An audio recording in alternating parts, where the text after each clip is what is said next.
So,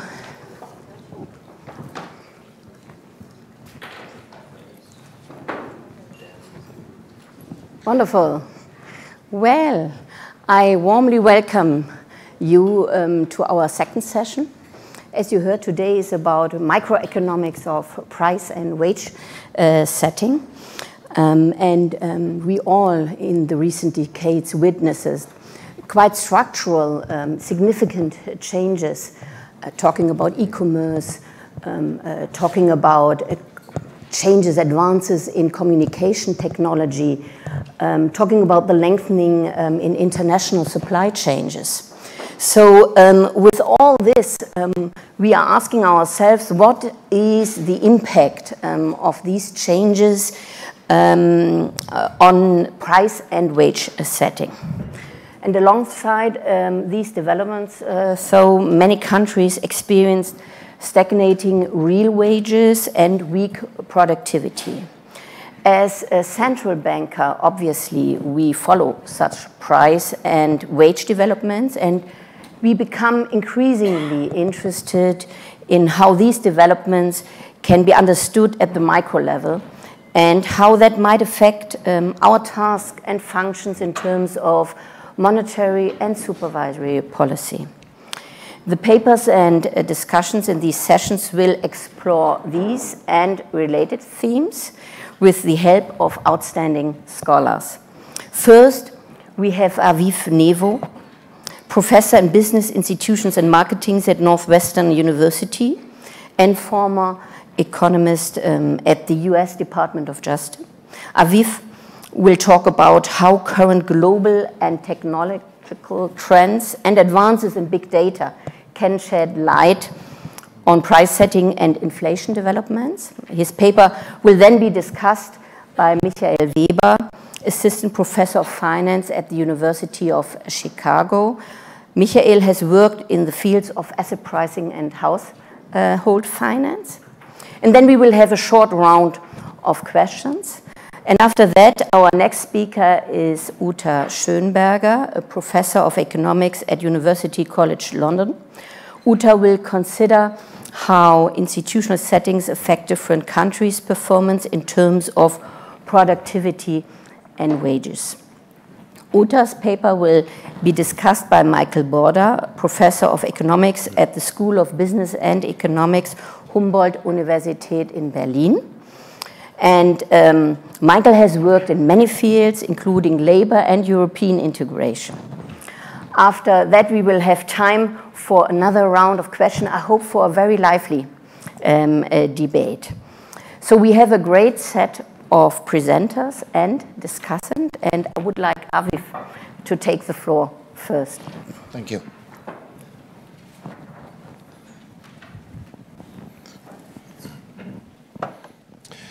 Okay, thank you very much for having me here. Although I do have to say I'm still trying to figure out what exactly I'm doing here. Hopefully I will by the end of the talk. This is based on joint work with Arlene Wong. In terms of division of labor, everything you like about the talk, please credit Arlene. Everything you don't like about it, please blame me. I do hope that by the end of the talk there's going to be much more in Arlene's column than in mine. Okay, so what am I going to be talking about? I think we kind of touched about it. So there's been a lot of trends in, I call it advanced economies or in the global economy. Obviously globalization, a change in competition and concentration, a change in the structure of many industries, increased high fixed cost, a lot of innovation or marketing or whatever you want to call it upfront, and maybe lower marginal cost industries. And obviously a growth in e-commerce and more generally just the sharing economy. Uber, Airbnb, and things of that sort.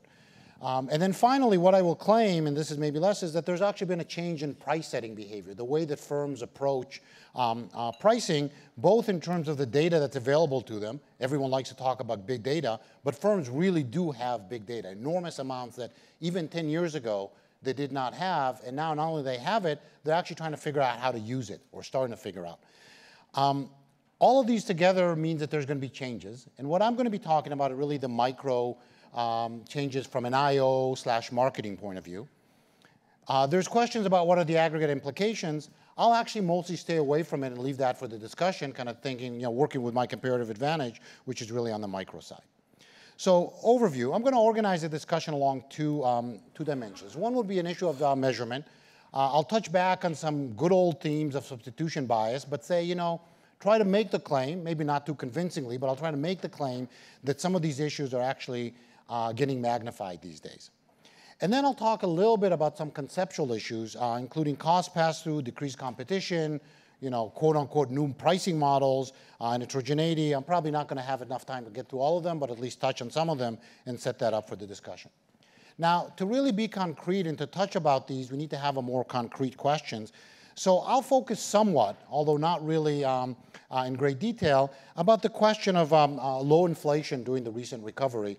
And I'll have that as a kind of theme in the background, although I don't want this to be a talk where I'm going to try to explain from a micro point of view why we had low inflation. Because if I set it up that way, you'll be very disappointed. I do not have an answer.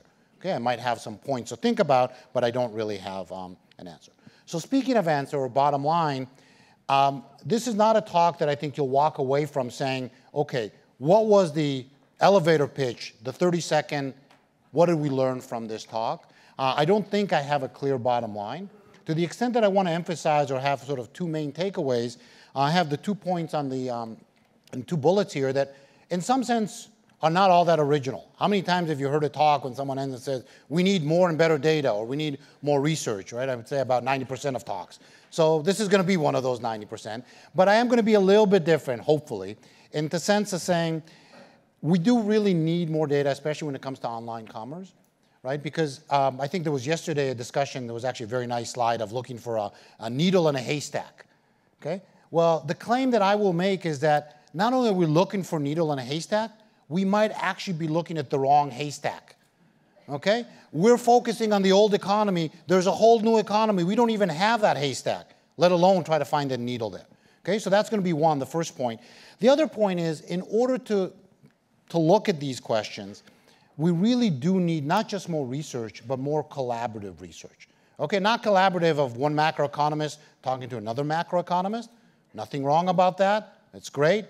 You need to reach out. If you really want to understand what individuals are thinking about, whether they care about, Yuri talked about yesterday about inflation expectations, whether they care about that, whether they care about other things, you probably want to talk to folks who study households, consumer behavior.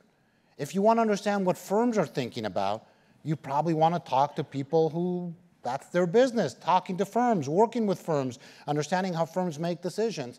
And we really need a lot more of that. Now, that being said, I think there's been great progress made. I mean, there's the type of work that macroeconomists are doing these days. I mean, you wouldn't have people like Michael or Arlene, my co-author, doing this work maybe 10 or 15 years ago. So there's been great strides along that, but I think there's still a ways to go and still bringing a lot more of the true micro foundations into macro research. Okay, so I said I'm going to talk a little bit about why inflation is low. So I'll take it as a fact that inflation is, at least measured inflation, let me be clear about that, has stayed persistently low post the Great Recession. Part of what we've been asked to give is to say, well, from an IO marketing point of view, why is this? Okay, I'm not going to have a clear answer, but I'll give you at least some ideas, some of the ways that an IO economist might start thinking about this. So why do we expect inflation to rise post-recession? This was really more a slide for me, trying to understand, okay, what's the question before I try to answer it? So I went to Arlene and asked, why do you macro guys expect inflation to rise? So I've been given at least one reason, is a tightening job market would lead to higher wages, and those should be passed through to prices. That's not necessarily the only mechanism, but I think I see a lot of heads nodding, so at least I didn't get that one wrong. That's, I think, kind of the simpler mechanism. So I guess to ask, would this lead to higher prices, you first have to ask, did wages go up? Right? I mean, because if that's the beginning of the mechanism.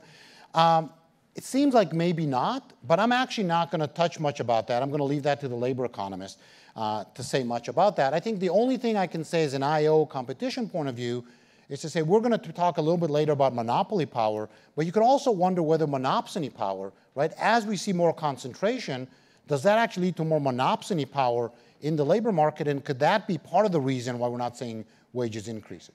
Okay, so that's kind of the competition aspect. I'm not going to say much about it beyond having a reference to some work by some of my colleagues at Penn.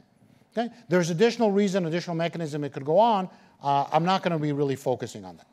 So what I'm going to sort of be looking at is saying, let's assume for a second that wages did go up or went up to some extent. Question is, will these be passed on to prices? What would we expect in terms of prices? So for an IO economist, it's not obvious that even if wages went up, that we would necessarily see an increase in prices.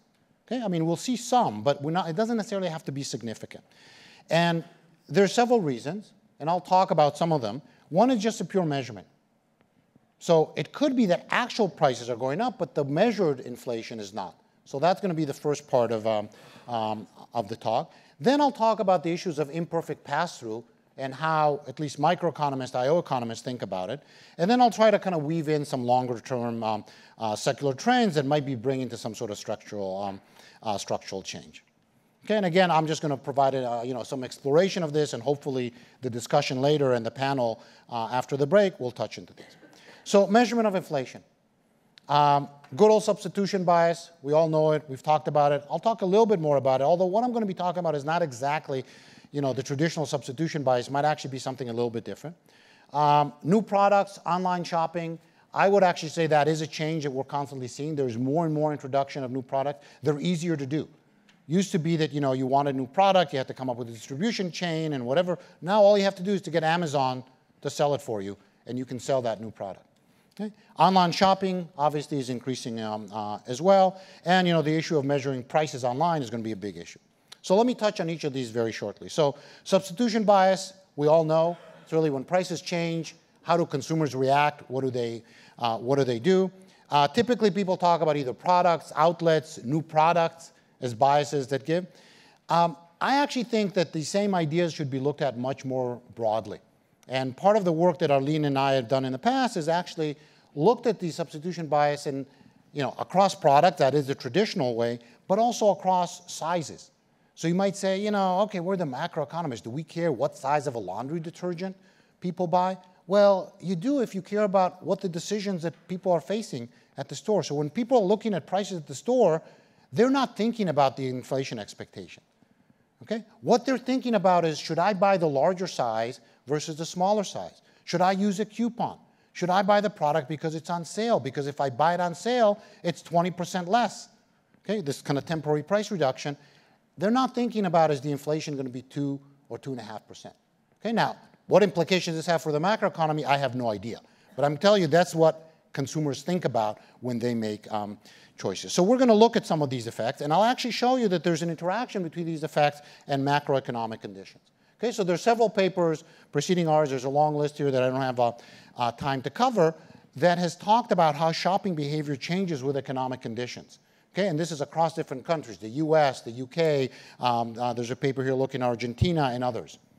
Okay, people have looked at it. We've looked at it specifically in the context of the Great Recession. So we extend some of this work here. So what we looked at is how shopping patterns change with macroeconomic conditions. So what I have here, these are the fraction of purchases that are on sale. Okay, so a sale is a temporary price reduction. Then just think of it, the price goes down for a week. What fraction of the purchases are made there? So what you see here is you see the shaded area, that's the time of the recession, and you see that sales were actually on a downward trend slightly before that. That stopped during the recession, and actually there was mid-recession a big jump. That's something that we documented in our previous work. And what we see is post-recession, there's kind of a return to the pre-recession trend. We haven't actually got there in terms of levels, okay? But there is a decrease. Now you might sort of say, look, in terms of numbers, isn't that big? We went from 25% of purchases to about 26.5, 27. But in terms of fraction, I mean, that's an increase of quite significant, almost a 10% increase in the fraction of purchases that are on sale. Looking at coupons, same type of behavior. You see an increase, a jump during the recession, and then what seems to be a decrease. By the way, in all of these, I didn't say the very jagged line, that's just literally the data. The green line, that's a flitted linear spline, and then a cubic spline, just to kind of try to tease out some of the trends. So that's two types of shopping behavior. About products. This is looking at generic products. Again, here you see kind of maybe less pronounced of a trend during the recession, or a little bit of an increase during the recession, and a clear decrease afterwards. And this is generic products. That's talking a little bit more product substitution. See less of an effect than you did in the other two products. How about stores? So this is looking at discount stores. Here there's just a general increase. It's kind of hard to tease from the data. Basically, this is US data. So this is the increase of Walmart. And Walmart was growing before the recession. If you squint very hard, it seems like it slowed down a little bit during the recession. Okay, but you have to squint really hard to look at it. And then it seemed to have picked back up post-recession. But it's actually all swamped by just the general increase that Walmart is growing, and there's more of it. Okay? So it seems to be that there's a change in the behavior. And this is not necessarily your traditional substitution bias. It's more of a change in consumer behavior due to the economic conditions. It could be because people have more time to shop or take other activities. So could this have an impact on inflation? We didn't actually compute it, a formal analysis, but just the back of the envelope calculation suggests that taking this into account could actually mean that the measured inflation post-recession is about 20%, or the actual inflation is 20% higher than measured inflation. So measured inflation is too low. So it directionally does go in the effect if we think inflation, measured inflation is lower than what we'd expect, this directionally could go in that direction. I'm not actually saying this is a number that I would stand by. This is just really a back of the envelope calculation. It's actually pretty hard to compute an exact index. I think Jim alluded to yesterday on how sometimes computing an exact index that accounts for all these effects, it's quite hard. It's the case here as well. Okay, so this is just kind of to give you an idea that there might be something here.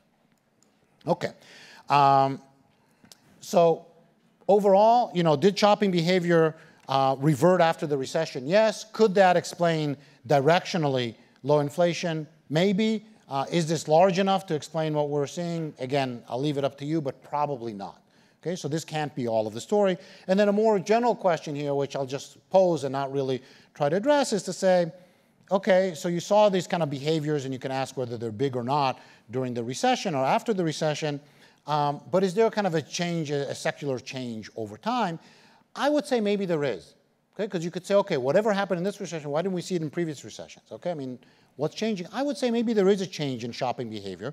So I don't have time to cover that fully, but let me give you a little bit of an idea. So here's a paper by a couple of young folks at Chicago. They looked at product variety. So they're actually showing an increase in concentration in the products that households are consuming. So what they measure here is over time, a Herfindahl index of the concentration, a household level concentration, and they're actually saying consumers are concentrating more of their purchases in fewer brands or fewer products, so that's a change over time in shopping behavior. Might not actually go in the way that we'd expect, but it's just showing there is a change, and that's really all that I'm trying to say here. The other big change, of course, is online shopping. We didn't really touch on it there, but that's kind of, if you want, the elephant in the room. That big change. Here is actually showing overall commerce in the US over the last 15 years, basically e-commerce as a fraction of total retail sale. So it's only at 10% now, but you look at how fast it's growing.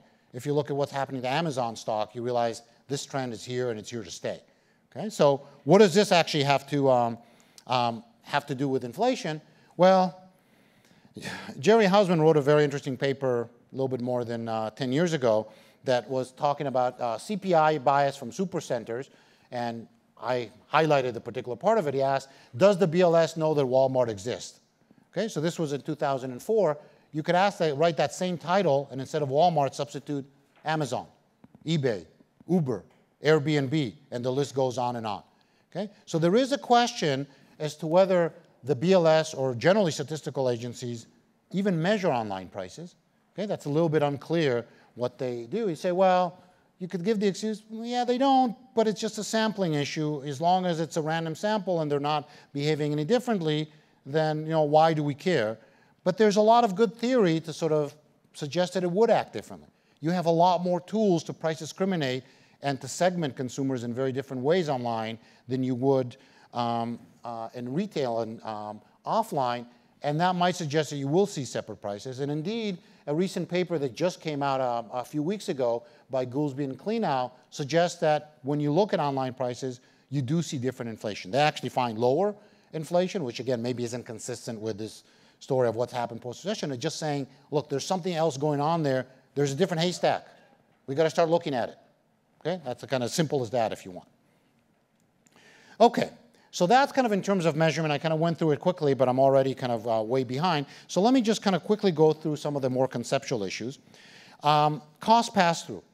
So it seems intuitive, if wages go up, or any cost goes up, so should prices. But looking from a microeconomic perspective, it doesn't have to be. So if we just write the simplest pricing model that we can, saying, okay, there's a firm trying to maximize profit, where profits are price minus marginal cost, variable profits times quantity minus the fixed cost, will give us the following first order condition. Basically says price is equal to marginal cost plus a markup term.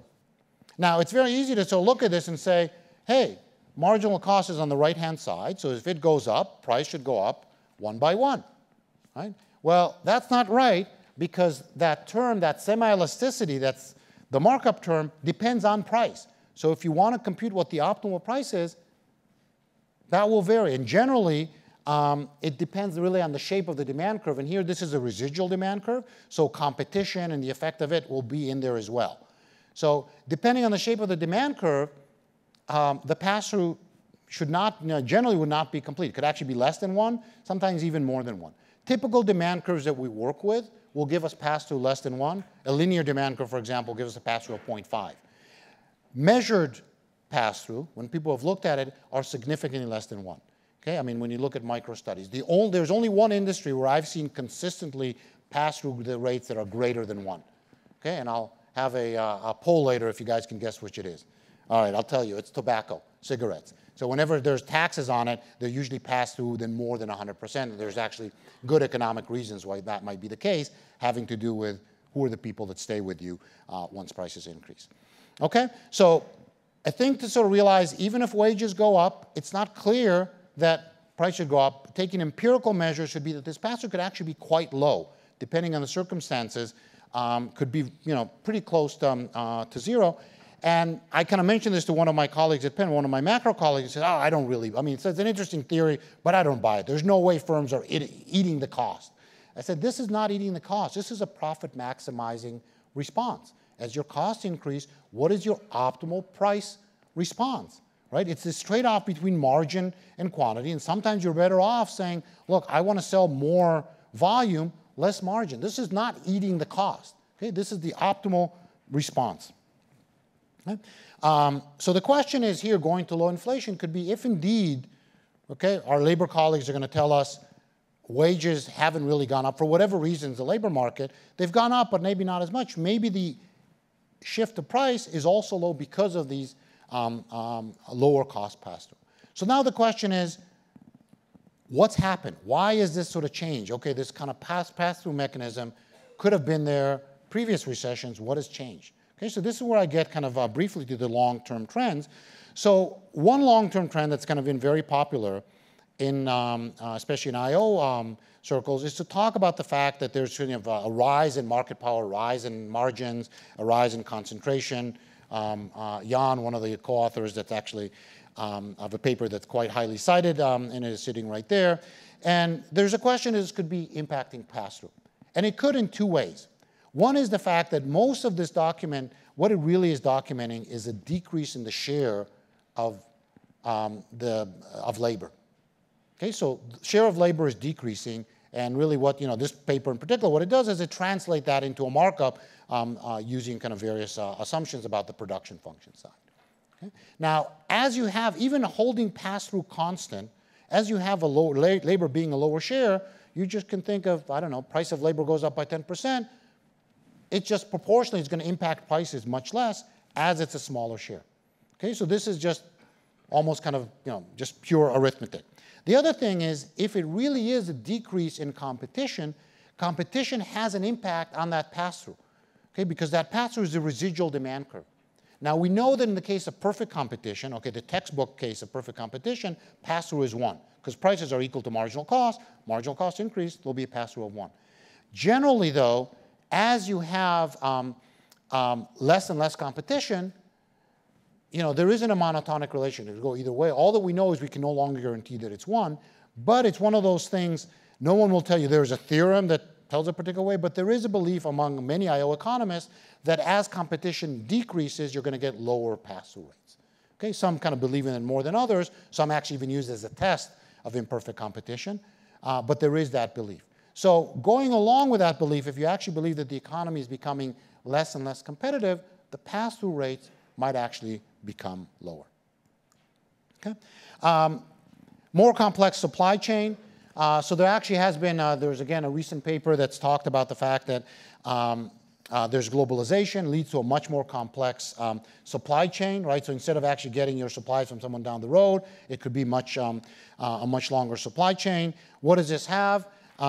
Two implications. One is there's no longer kind of a link or a weaker link between local market conditions and the output market. That's one.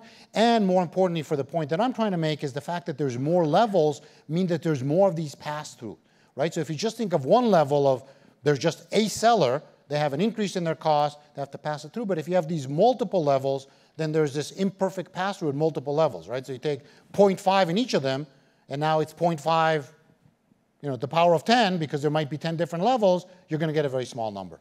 Okay? So that could be kind of one implication.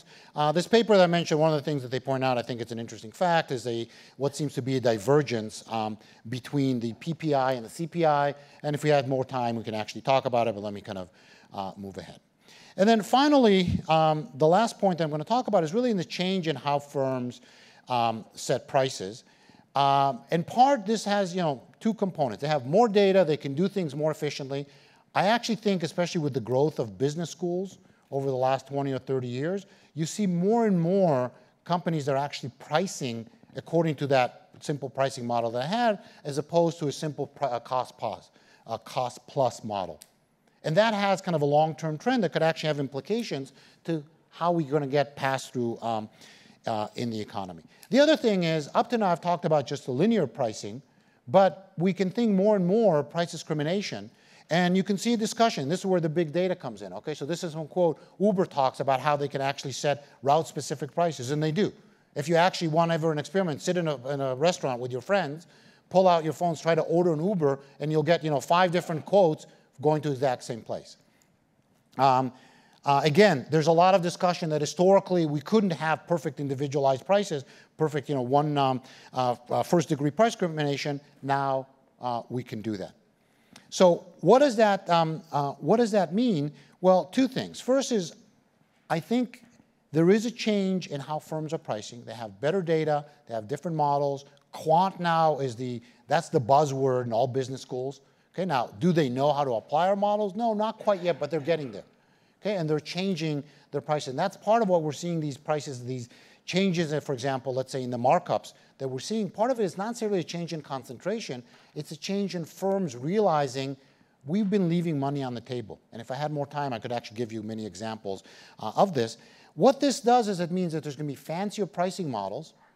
Okay, and fancier is that, stuff that we as economists have been talking about for 30, 40, and even more years. Markups, okay, but they're now actually getting implemented in the field, and it brings the whole issue of measurement realizing to a whole new level. We've been leaving money on the table. Now, if it's not just linear prices, if it's bundled and all kinds of stuff like that, it's a whole different levels that even theoretically, I'm not sure we know how to do, and we definitely don't have the data. And then on top of that, there's going to be a lot of heterogeneity. The fact that different people might actually be seeing different inflation levels, and we have some measurement of that. And again, that brings it to a whole new level. So with that in mind, let me conclude. What I talked about are a couple of measurement issues, conceptual issues. I hope I kind of made 2 points that it came across. A, we need more data, both in terms of online, individualized data to really get at the heart of these questions. And I think to really get at them, we need to work together, we being IO, marketing guys, together with macroeconomists and central bankers. So let me stop here. I'm actually 40 seconds behind, but ahead of my expectations. So perfect timing.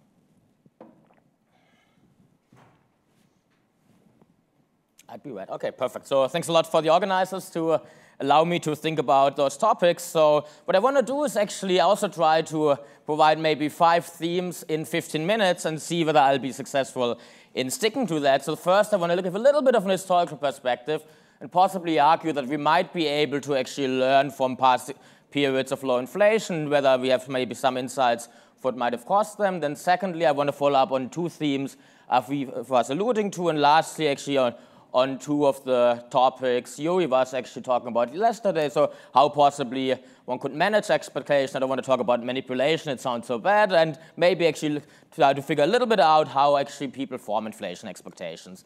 So here we all know this figure. This is just over time annualized CPI inflation in the US, and so Larry Summers talked 2 days ago about the great inflation. So if you would start there and then would compare the last 10 years to the historical mean, you would indeed conclude possibly by looking at the last 10 years, definitely below the red line. So clearly we have historically low inflation.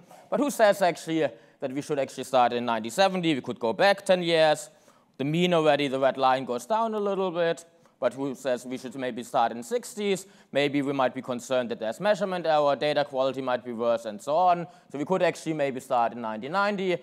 And you already see that actually the red line goes down and down. So I guess bottom line here would be to say that depending on what we would argue is actually the normal, we would actually possibly draw different conclusions. But I think what I want to take away from those figures is actually go back maybe to here and say, well, possibly in macro it's over Sartre over time series, 10 years we cross one on the other and say, well, now we have actually low inflation. But possibly we might be able to learn something from taking a more historical perspective and maybe just look at possibly getting data in the past when we also had low inflation to possibly even distinguish between competing mechanisms. Is it lower pass-through, more concentrations, and things like that? And just for completeness, let me also directly look at the Eurozone, and here possibly you could also say we have historically low inflation. So bottom line 1, possibly let's learn from the past.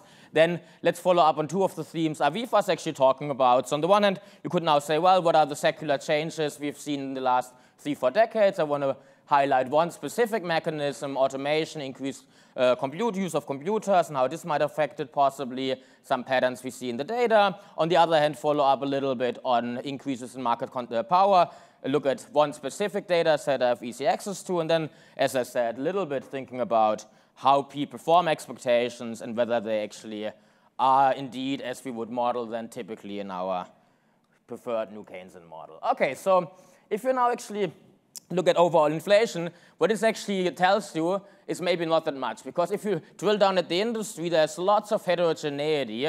We see there are lots of pattern differential movements, and actually looking at overall inflation, camouflage is maybe the most interesting piece of evidence what we can learn. But at the same time, actually, if you think about starting in the 1980s, people started to use more computers, firms started to use more computers. There's been this increased automation, use of robotics.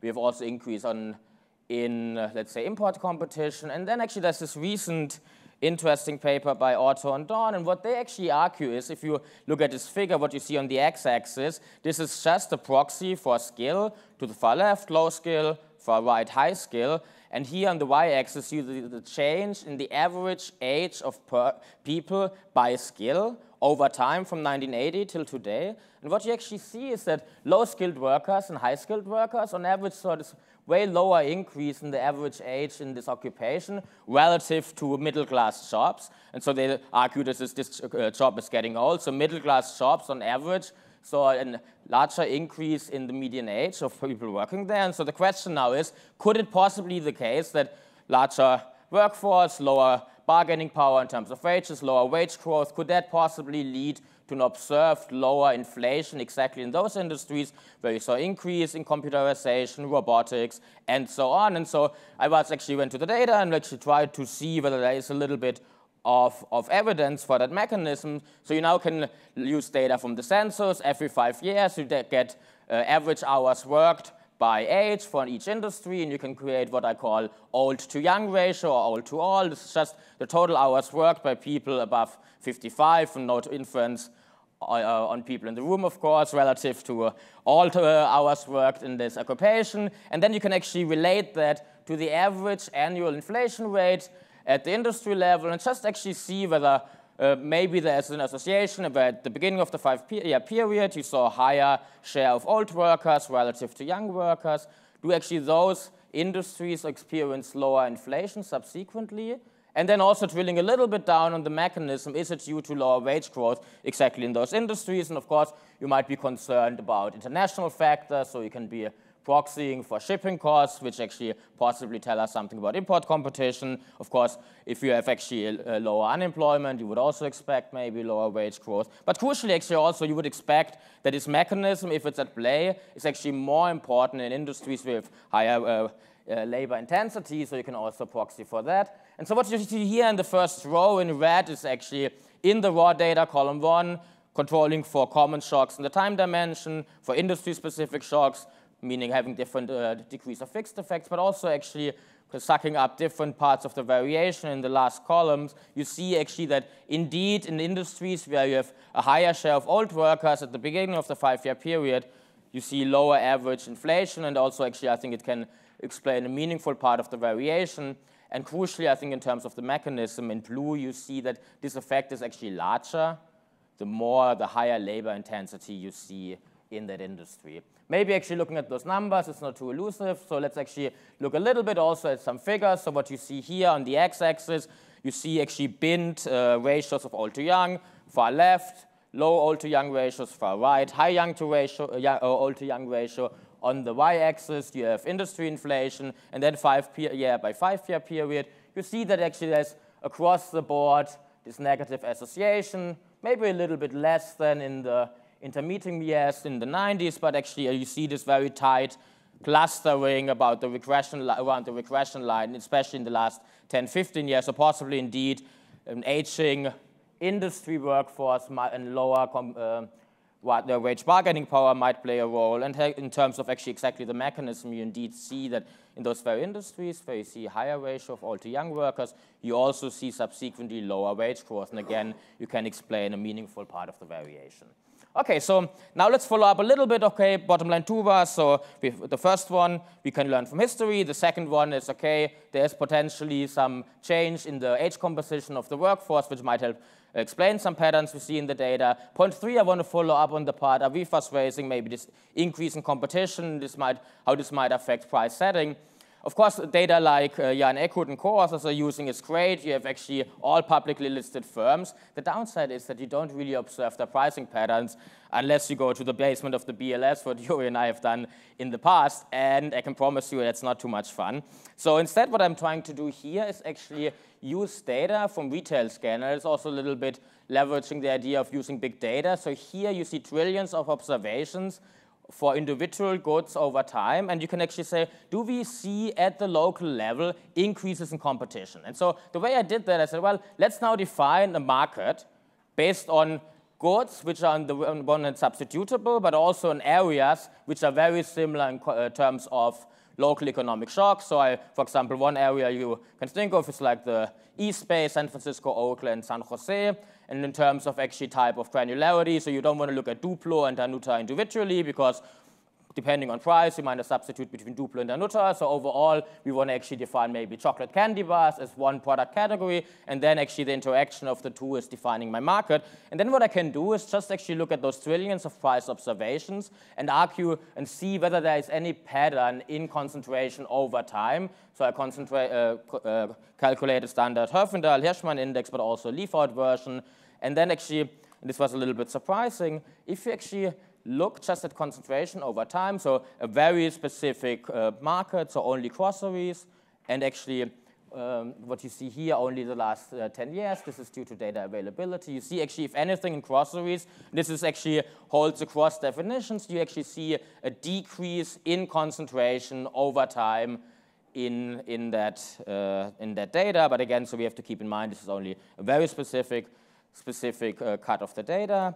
And then you can ask, well, is there actually an association between log prices and concentration? You can also run it in differences. And here what you see, there's this negative association. So if you see higher concentration, this tends to be associated with lower prices at the local level and at the local category level. And so I think this, I want to actually reiterate what Aviv was saying. We ultimately definitely have to understand way better the IO, the industrial organizations, how to actually now let's say, chains like Aldi or Walmart price at the local level. And I think this is definitely also something I would encourage more research on.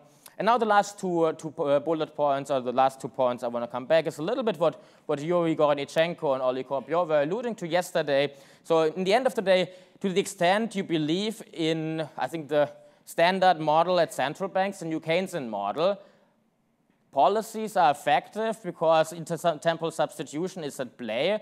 And so whatever shifts or moves the real interest rate should lead to changes in consumption patterns. And so one way to possibly move real interest rates would be due to changes in inflation expectations. And so I guess we should better understand whether indeed, on the one hand, how people form inflation expectations, whether people act on inflation expectations, but crucially also then possibly why in the data some policies are less effective than others. And I just want to allude to this forward guidance puzzle. So the first thing I want to now look at is actually how people even form inflation expectations.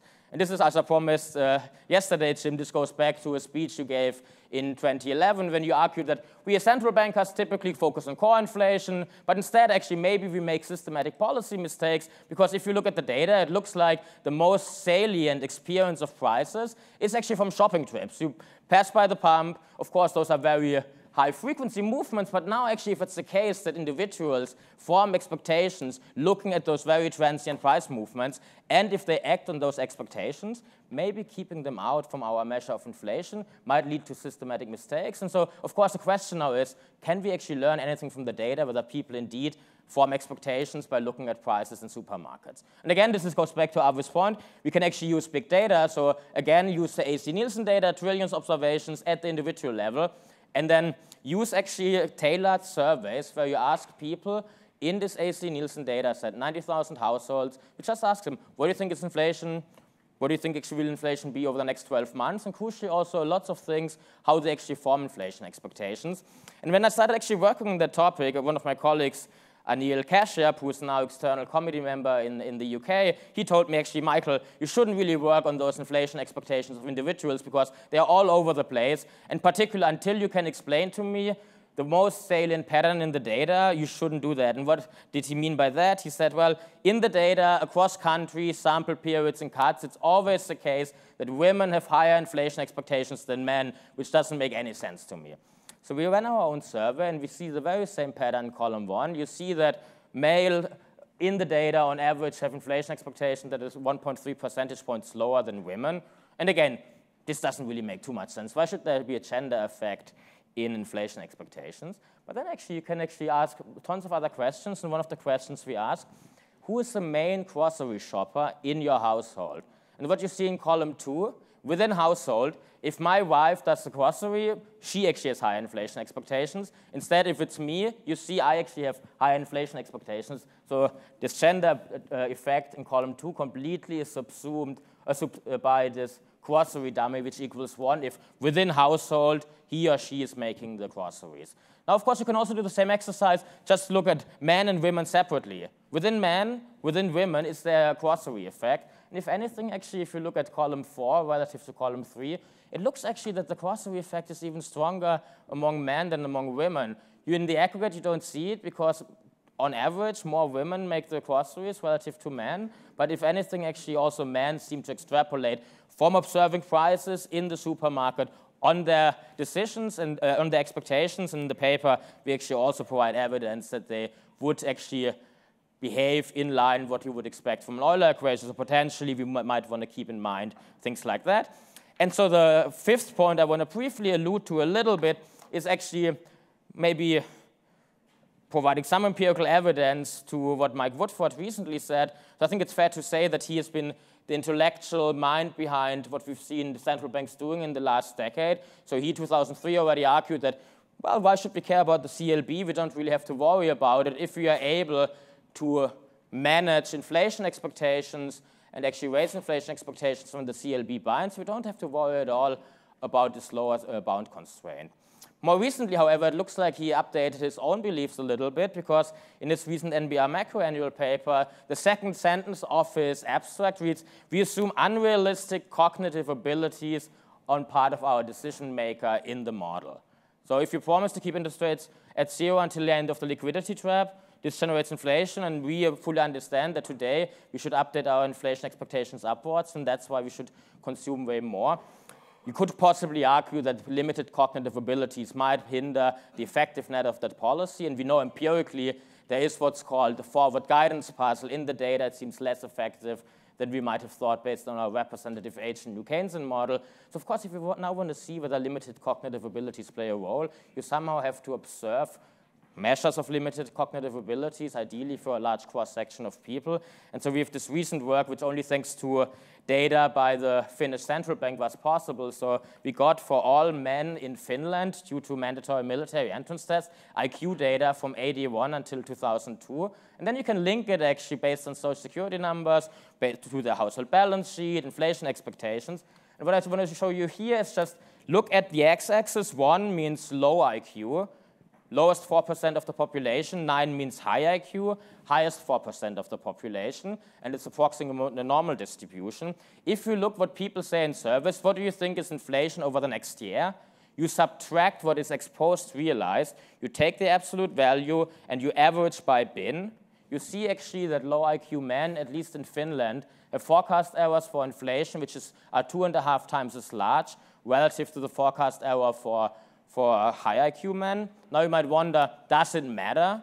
So you can run Euler equations. Do people, typically in our Euler equation, if we expect higher inflation, we would also actually start consuming more. Do that, run it for within men of high IQ, within men of low IQ. You see that only men which have high cognitive abilities indeed would react in line with the Euler equation. I can actually show you in the paper this is not driven by low IQ men being off the Euler equation, so meaning by financial constraints or things like that. And I think lastly, oftentimes, as central bankers, we try to actually maybe lower interest rates, conventional policy to stimulate investment and demand through maybe a credit channel. So what I'm plotting here on the right y-axis, you see over time just a short-term nominal interest rate. Now, let's actually see whether there's any interesting heterogeneity in the propensity to take out loans by low and high IQ. And the way I actually mean low and high IQ, just split your sample in the middle, low IQ, top 50%, high IQ, bottom 50%, and top 50%. So if you focus on high IQ men, at least again, this is specific for Finland, I don't want to extrapolate. When interest rates go down, their propensity to take out loans go up, interest rates are flat, propensities are flat, interest rates go up, propensity goes down. So this is not just graphical evidence. You can also do that actually in a regression framework that's highly statistically significant. Now instead actually look at low IQ men. There's no change in the propensity to take out loans over time as a function of interest rates. Now you might argue, okay, maybe we don't want to stimulate consumption of low IQ men, but to the extent that we use common policy and some people react and others don't react, we might be concerned at least through about implicit redistribution mechanisms. So what I wanted to do in this talk is actually on the one hand argue that possibly we can use historical data to learn more about why we might see low inflation. We actually have some evidence that possibly changes in the age of the labor force might be relevant for trends in inflation. In terms of grocery data, at least we don't see increases in concentration. And lastly, I think we should actually better understand how people form inflation expectations. My understanding is that the ECB is also trying to actually purchase shopping data, and so I think this would be very useful. And also I think we might think about what we label human frictions, that maybe parts of the population don't react to policies. And so bottom line is we need to think about policy salience, policy communication, how they actually together shape the effectiveness of policy. Thank you.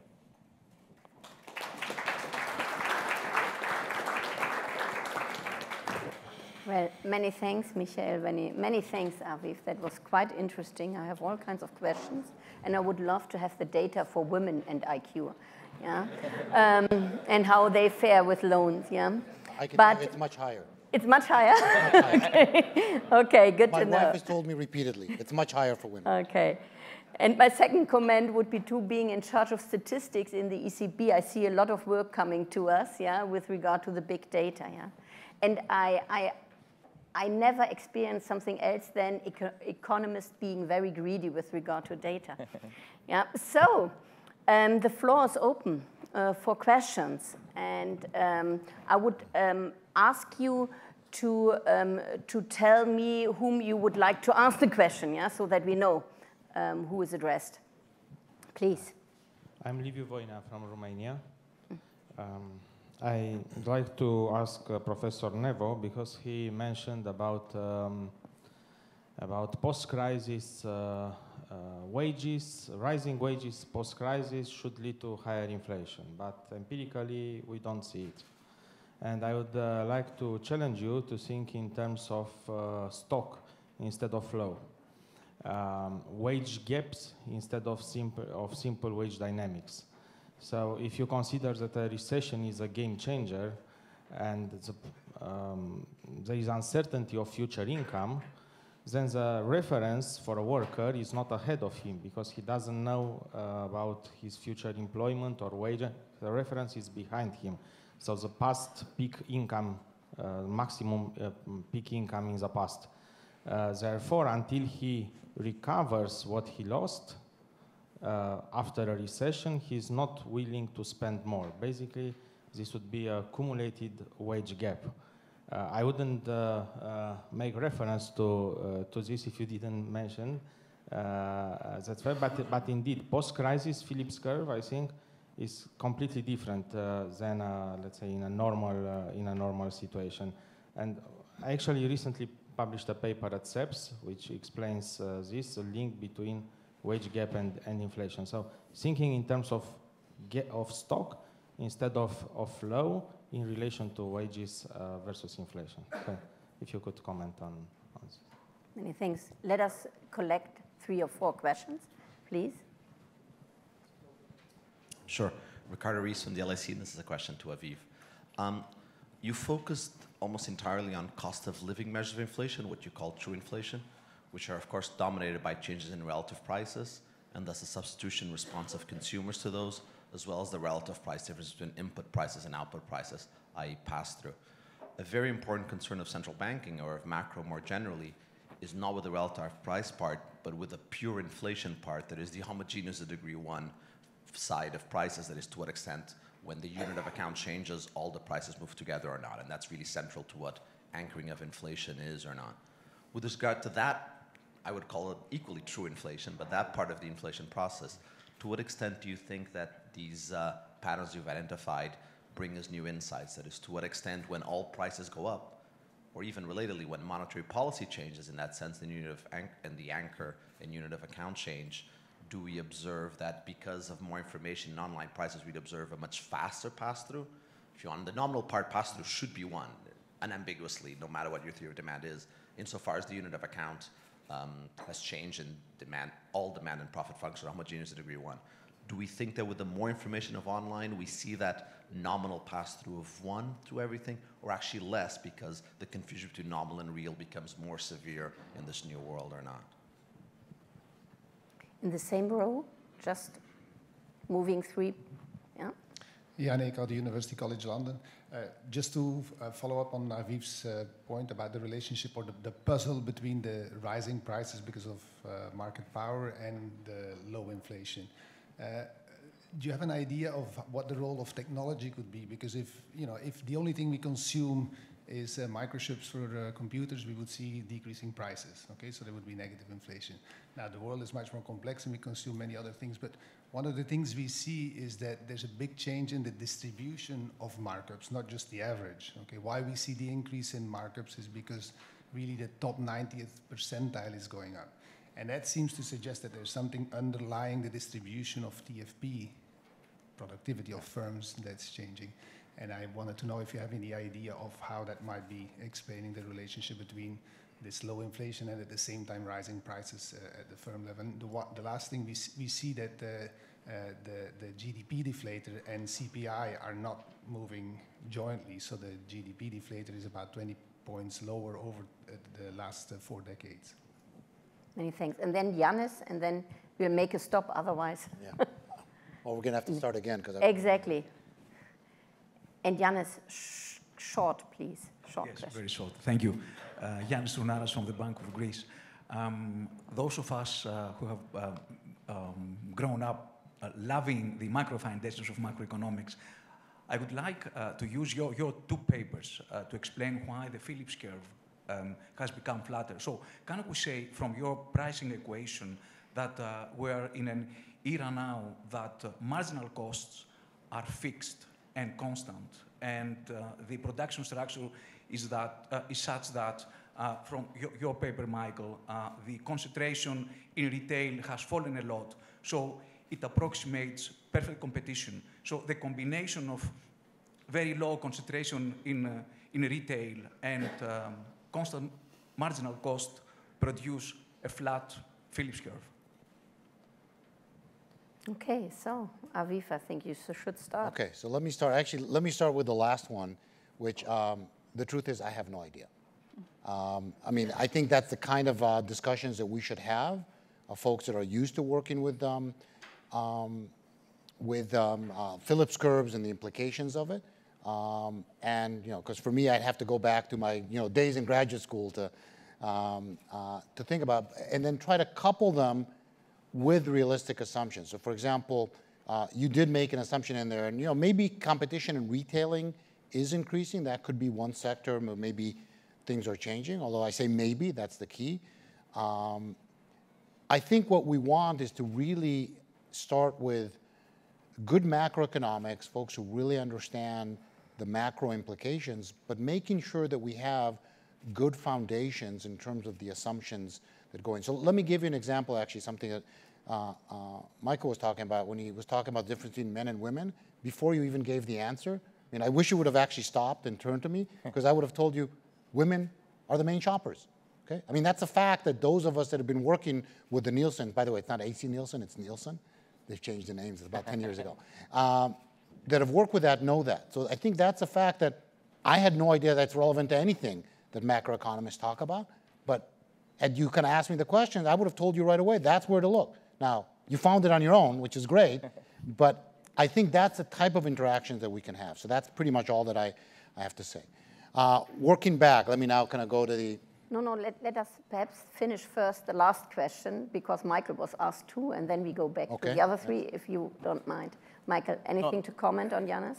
You know, Yanis, I totally agree with you that I think we have to understand, so because it's definitely the case that retail, as I also argue in terms of inflation expectations, it's crucial for the behavior of individuals in terms of the expectations, how they actually behave. And so ultimately, I definitely think, given that it's a substantial fraction of the consumption expenditure, that it might help explain some of the patterns we actually see in terms of movements of the Phillips curve, or flattening of the Phillips curve in the last decade. But to the extent that it's the Nielsen data only, and Nielsen, not AC Nielsen, only makes roughly 10–15% of the overall expenditure for individuals, it might be a part, but I don't think it can actually fully explain all of the flattening we've observed.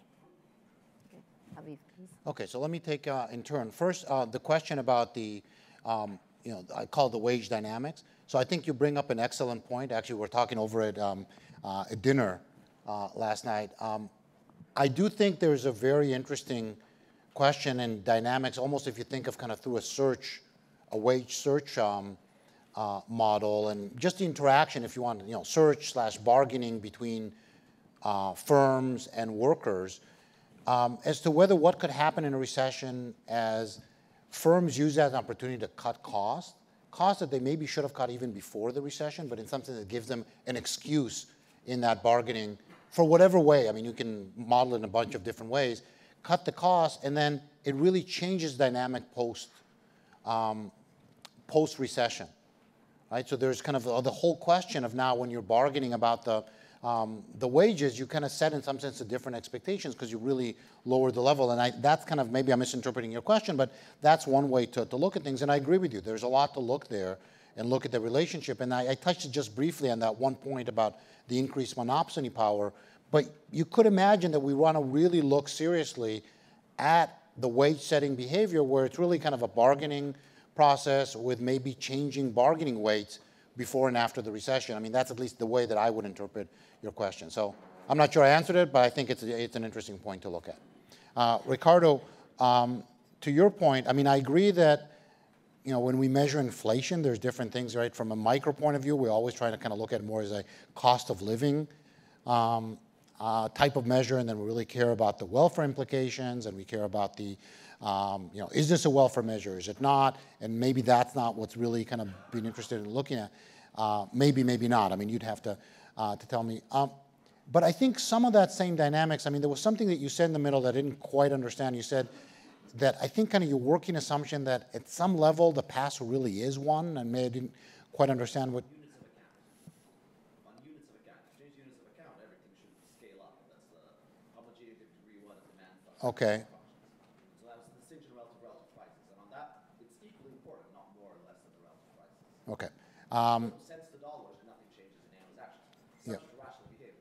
Yeah, so I agree with you. That takes away that first part of the talk, and we're talking about substitution bias and changes. And maybe you say, well, maybe we don't want to sort of see, you want to hold a fixed basket. I agree with you completely on that. But some of the other issues in terms of the secular trends and the pass-through to actual raw prices of the individual commodities, I think are still in play, right? So I mean, it could be that, forget, the basket. If we just literally had a single commodity that we were following, that was what we were targeting.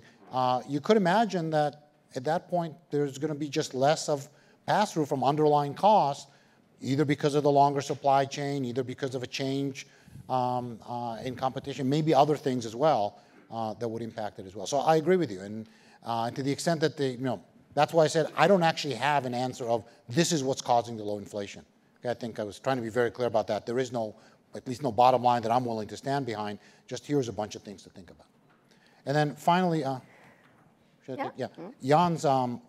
Jan's point. I mean, I agree with you. I mean, there was actually a bullet point I didn't get to at the end, bottom of the slides. I think there's some really interesting things that we need to kind of put together in terms of, so just at a very sort of basic level. This goes back to actually when Philip contacted me to give this talk. I thought that what he was going to ask me is, why are prices so high? Not what inflation is so low, because that's a discussion that we're having in IO circles, that markups are high, right? And markups high don't necessarily translate to high prices, because you could say, well, maybe it's about pushing the cost down. Again, going back to the bargaining models and driving that down. But then he kind of pointed, we at the central banker level worry about low inflation. I said, yeah, I guess I've been hearing that in the news, but somehow it's a different part of my brain. I never put it together with the research part. And I think we need to kind of start thinking of, why is it that on one hand, IO economists are talking about, I'm going to bunch you with us, IO economists. IO economists are talking about higher markups, which would lead, I think, naturally to higher prices, but there's also low inflation. Now, you can reconcile, say, one is a long-term trend, the other is a shorter-term trend, I mean, the last few years. You can still reconcile that, but you want to start thinking about these together with productivity and together with welfare, right? I mean, at the end of sort of saying, maybe higher markups are not that bad because it's really about reducing costs and increasing efficiency. And yes, Amazon and other firms are getting some of those returns because they're becoming more efficient, but it actually might be good, might be welfare enhancing overall. So I think those are exactly the kind of discussions that we should be having. Okay, well, please. 2, 3 short questions, and then we have to stop going to the second part. Yeah? Okay, so I'm Erica Groshen with Cornell, and most recently Commissioner of the BLS. So I want to reassure everybody here that BLS knows that there is online shopping. In 2016, more than 8% of prices were collected from online retailers, and by 2018, I'm sure that percentage is even higher. So everybody here can rest assured that that's good. Then the other comment is just to add to the list of quite fruitful collaborations would be researchers and central bankers with national statisticians, because I think there are huge gains to be made. So I would just push that too. Okay. I think Christine was already asking. So a question for Aviv. You talked about how the pass-through from cost shocks, largely due to wages, is less than 1, which we well know.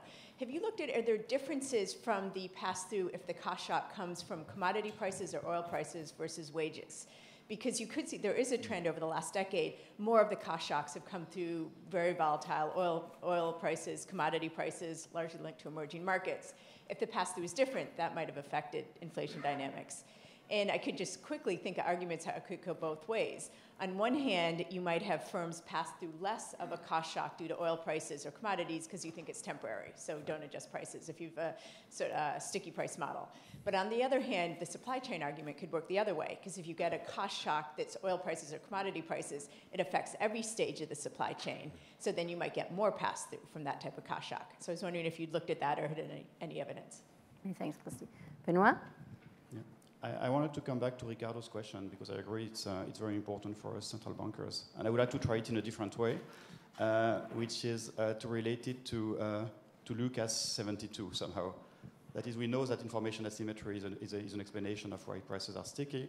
So the question is, in what you see in market structures and in the evolution of market structures, do you see more, does it make it more or less easy for consumers to extract information on the general level of prices, which was Ricardo's question, which then would imply that we would see more or less nominal rigidities?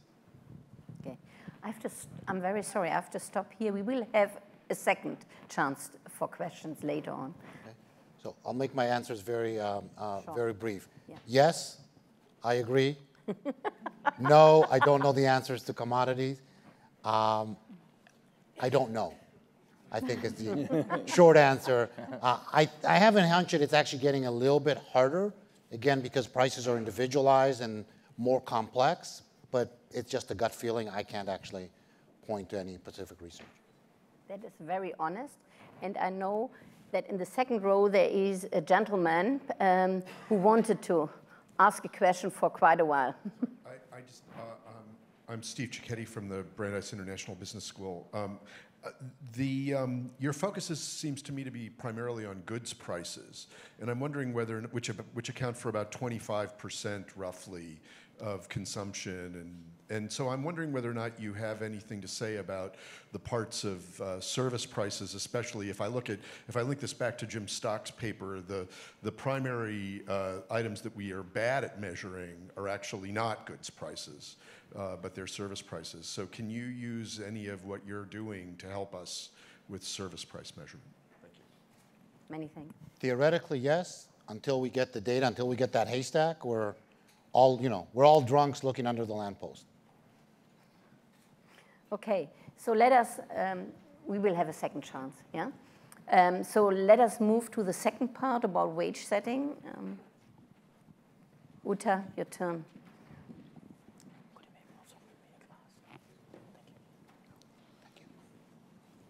Okay. We were too quick, see? So thank you very much for giving me the opportunity to present my work here on productivity growth, wage growth, and unions.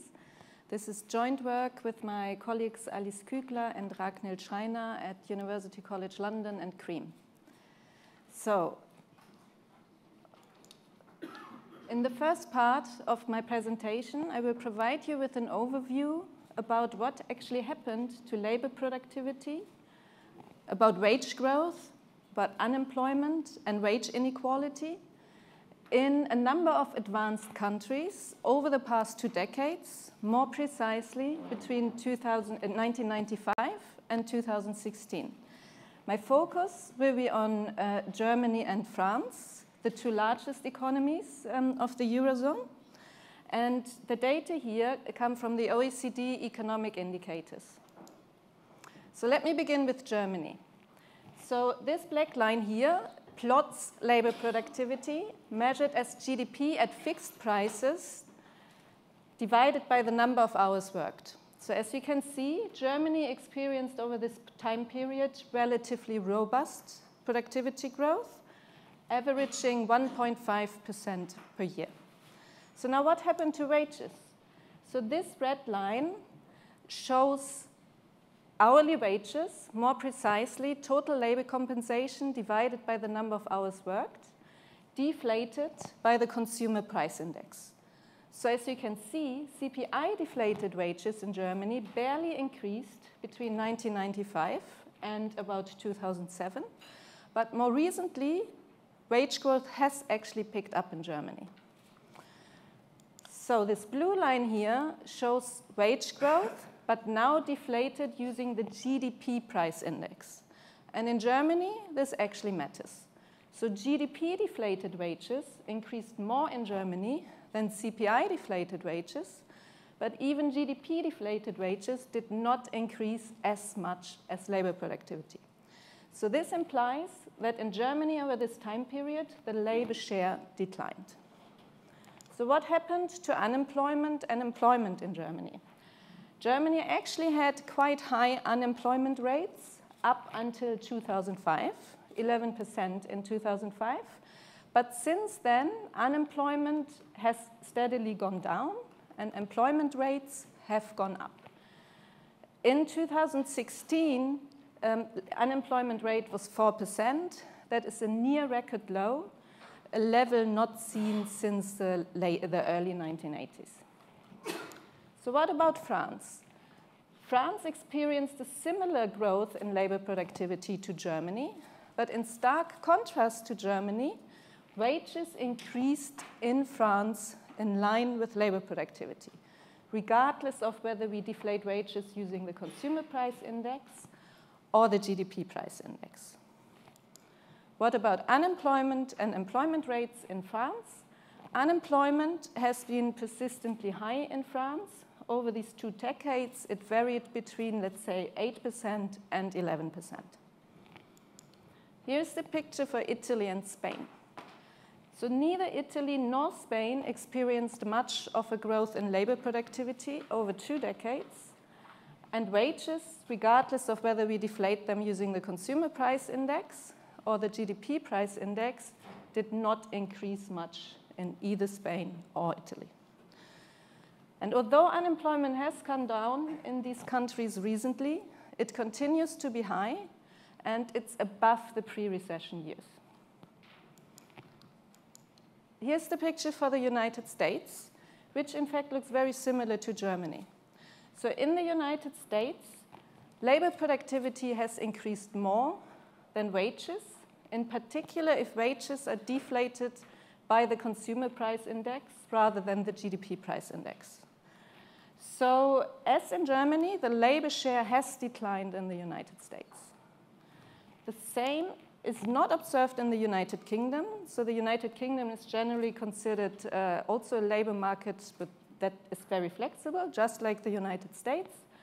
But in the United Kingdom, over this 20-year period, wages have actually increased more than labor productivity. But let me come back to France and Germany, the focus of this presentation. So as I've already mentioned, labor productivity increased in the 2 countries at very similar rates. Wages, on the other hand, well, there is the big difference. They increased in line with productivity in France, but did increase much less in Germany than in France. So this means that over this time period, unit labor costs have actually declined in Germany relative to France. And competitiveness has improved in Germany relative to France according to this measure here.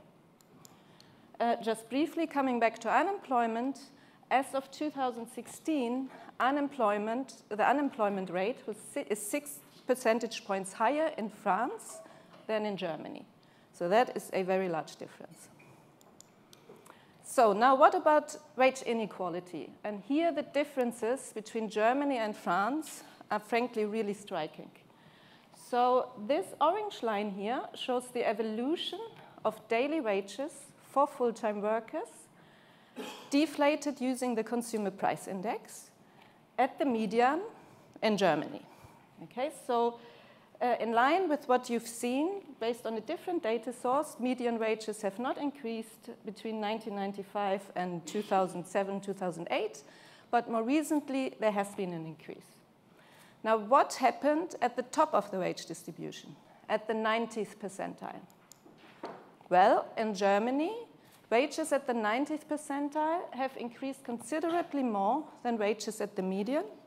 So wage inequality at the top of the wage distribution has increased in Germany over this time period. Now, what about wages at the bottom of the wage distribution, at the 10th percentile? Up until, just before the recession, wages at the 10th percentile declined in Germany, both in absolute terms and relative to the median. But importantly, since 2010, wages at the bottom of the wage distribution have picked up again. And it seems that wages at the bottom of the distribution increased more than median wages. So let's compare that to France. So this orange line shows the evolution of hourly median wages, again for full-time workers in France, in line with what we've seen before. Median wages increased more in France than in Germany. But what about wages at the top of the wage distribution, at the 90th percentile? Now, in stark contrast to Germany, wages at the top of the wage distribution in France have actually decreased relative to the median. And although wage growth on average has been a lot higher in France than in Germany, it looks like that wages at the top of the distribution have increased more in Germany than in France. What about wages at the bottom of the wage distribution, the 10th percentile? Well, once again, in stark contrast to Germany, wages at the bottom of the wage distribution have increased more in France than in Germany. Okay, so wage growth in France was higher than in Germany, particularly at the bottom of the wage distribution. Wage inequality has increased in Germany, but not in France. Now, what can possibly account for these divergent experiences between France and Germany? So I will focus here on one specific factor, the role of trade unions. And many arguments I will bring forward here are based on the joint work I've done with Christian Dustmann, Bernd Fitzenberger, and Alexandra Spitz-Oehner, published in the Journal of Economic Perspectives. While I believe this is a very important factor, of course, there are many other factors at play. Many of them have discussed here, such as changes in the competition, the rise of superstar firms, technological change, etc. But let me move on to trade unions. So trade unions have historically played and continue to play an important role in the wage-setting process in both France and in Germany, and in fact in the Eurozone more generally. So if we want to understand wage setting in the Eurozone, we need to take trade unions seriously. In both France and Germany, wage negotiations predominantly take place at the industry level, where then the trade unions and the employer federations bargain over pay, but also about working conditions more generally, in particular working hours. In both countries, union wages are typically differentiated by skill, and they act as wage floors. So firms can pay higher wages, but not lower wages. So despite these similarities, there are also some very important differences in the systems of industrial relations between Germany and France.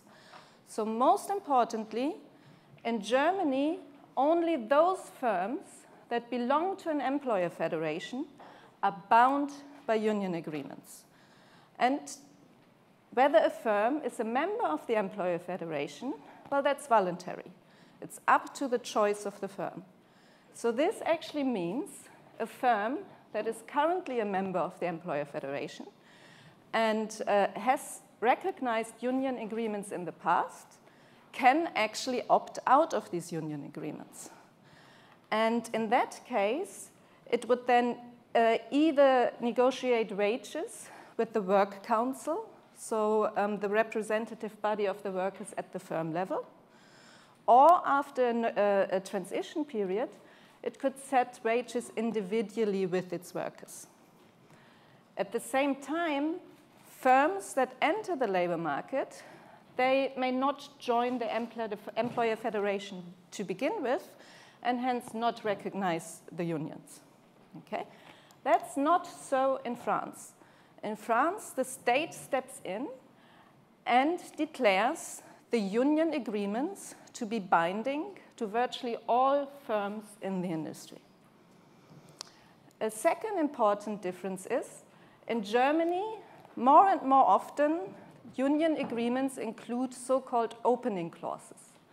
So opening clauses allow firms that are members of the employer federation and hence in principle bound by these union agreements to nevertheless deviate downwards from the union agreements if the firm is not doing well.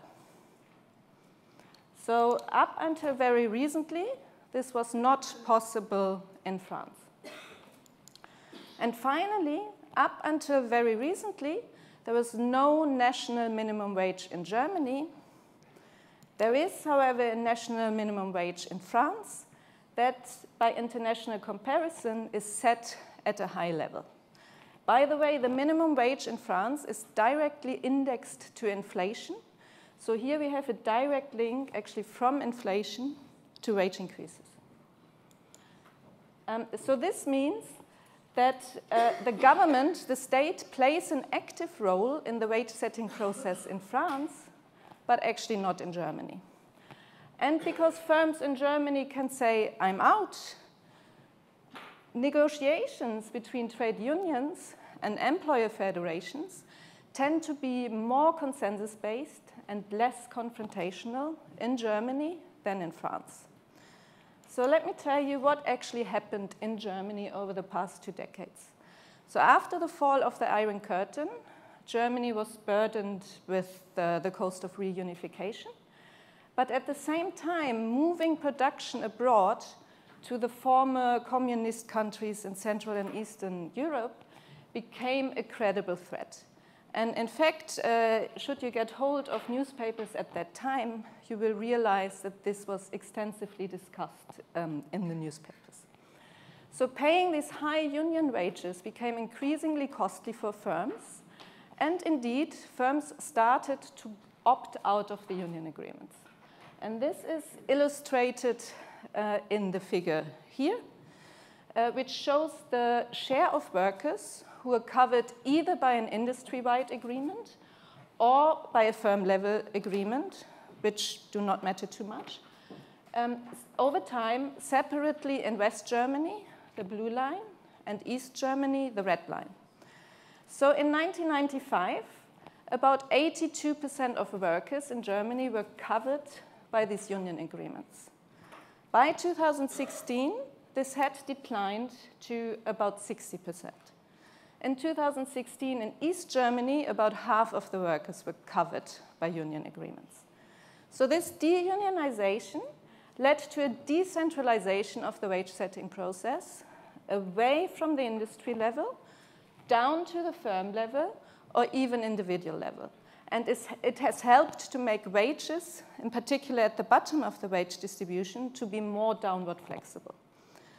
It also contributed to the low wage growth we've seen in Germany over that time period, in particular at the bottom of the wage distribution. This is illustrated in this figure here. The black line shows the actual wage growth that actually happened in Germany between 1996 and 2012, deflated using the consumer price index along the distribution of wages. So at the bottom of the wage distribution, the 10th percentile, wages declined by about 6%, whereas at the top of the wage distribution, the 90th percentile, they increased by about 11 or 12%, illustrating once more the rise in wage inequality that happened in Germany over this time period. Now, the red line shows the counterfactual wage growth that would have occurred if deunionization had not happened. And we computed this using the decomposition methods proposed by Dinado, Fortin, and Lemieux. So this is probably best seen as an accounting exercise, but nevertheless, this suggests that wage growth indeed would have been higher if deunionization had not happened by about 4% at the median, 2% at the top, and 6% at the bottom.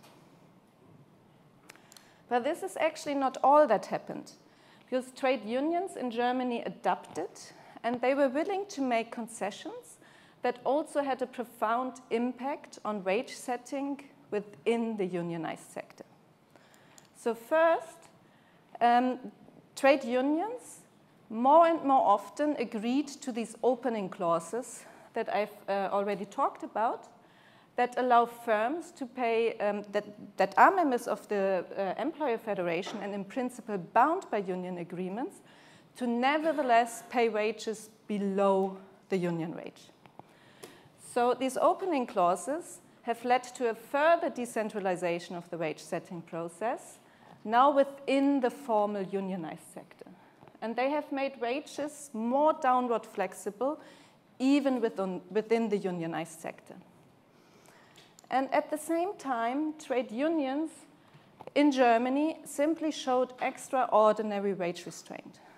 So already in 1995, Klaus Zwickel, then the leader of one of the largest trade unions in Germany, said that his union is willing to accept wage increases based on inflation and the cost of living, rather than productivity increases in exchange for more jobs.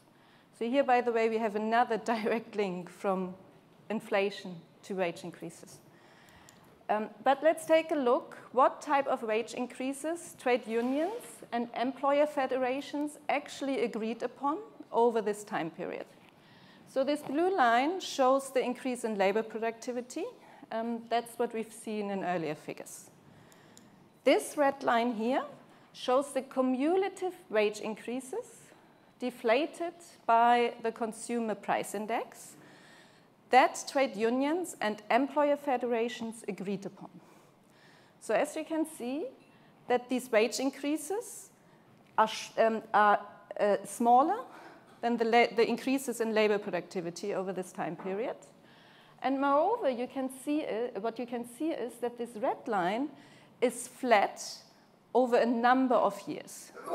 So the time period from about 2003 to 2008 is particularly striking here, because here, year after year, over a 5-year period, trade unions accepted a nominal wage increase just equal to the consumer price index, the inflation according to the consumer price index, even though over this time period labor productivity had increased, and even though over this time period unemployment had started to come down.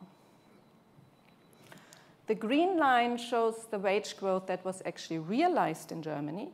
As you can see, this was less than the wage increases agreed upon by the trade unions and the employer federations. And that's first because not all firms are bound by these union agreements, and second because of the opening clauses. So to recap, in Germany over the past 2 decades, we saw a remarkable decentralization of the wage setting process away from the industry level to the firm level or the individual level. And this has helped to make wages at the bottom of the wage distribution more flexible. And importantly, this process occurred without the intervention of the German government. Rather, Germany's system of industrial relations proved to be flexible enough to allow for this change. At the same time, the differences in the system of industrial relations in France, most importantly the automatic extension mechanisms, as well as the high minimum wage, have prevented France from responding in a similar way. And these differences in industrial relations, well, help us to understand why wage growth was higher in France than in Germany, in particular at the bottom of the wage distribution, but also why, measured in terms of the decline in unit labor costs, Germany has become more competitive, and quite possibly also why unemployment is now lower in Germany than in France. That is the increased downward flexibility of wages in combination with the wage restraint that unions have shown over this period have helped to bring down unemployment in Germany. So let me conclude with some more recent experiences. So I want to emphasize here that wage growth in Germany has picked up since the Great Recession, since 2010. Wage growth has in particular picked up at the bottom of the wage distribution. And since 2010, wage inequality has not increased anymore in Germany. So if I had compared Germany and France in terms of wage growth and wage inequality from 2010 onwards, they actually would have looked fairly similar. Of course, they're very different in terms of unemployment. At the same time, it's interesting to note that the French and the German system of industrial relations seem to become a bit more similar. So on the one hand, Germany introduced a national minimum wage in 2015 for the first time in its history, albeit not quite at the high level seen in France. At the same time, both President Hollande and Macron have recently introduced some labor market reforms in France aimed to bring down unemployment in France that have moved the French system of industrial relations a step closer to the German model. So one important component of these labor market reforms essentially was a shift of wage negotiations from the industry level to the firm level, similar to the decentralization of the wage setting process that happened in Germany over the past 2 decades. But here, it's again important to emphasize an important difference between Germany and France. Because in Germany, this decentralization of the wage setting process was not triggered by a labor market reform, right? It happened completely outside the political process and gradually occurred over time. And for that reason, it may actually have been less salient for the German worker than the labor market reforms are for the French worker. So, moreover, it's important to keep in mind that the decentralization of the wage setting process in Germany, well, that was achieved in a rather consensus-based way because the trade unions were actually on board. It was in part supported by trade unions. The labor market reforms in France, on the other hand, have been very controversial, have been met with a lot of resistance, and trade unions are not on board at all. In fact, trade unions have been actively involved in organizing demonstrations against these labor market reforms. And, well, let me end my presentation with a statement by Romain Altman, the head of one trade union in France. There will be no grace period, no truce. Now, that is a very different rhetoric from that of Klaus Zwickel, the former German trade union leader, wage restraint in exchange for more jobs. Thank you.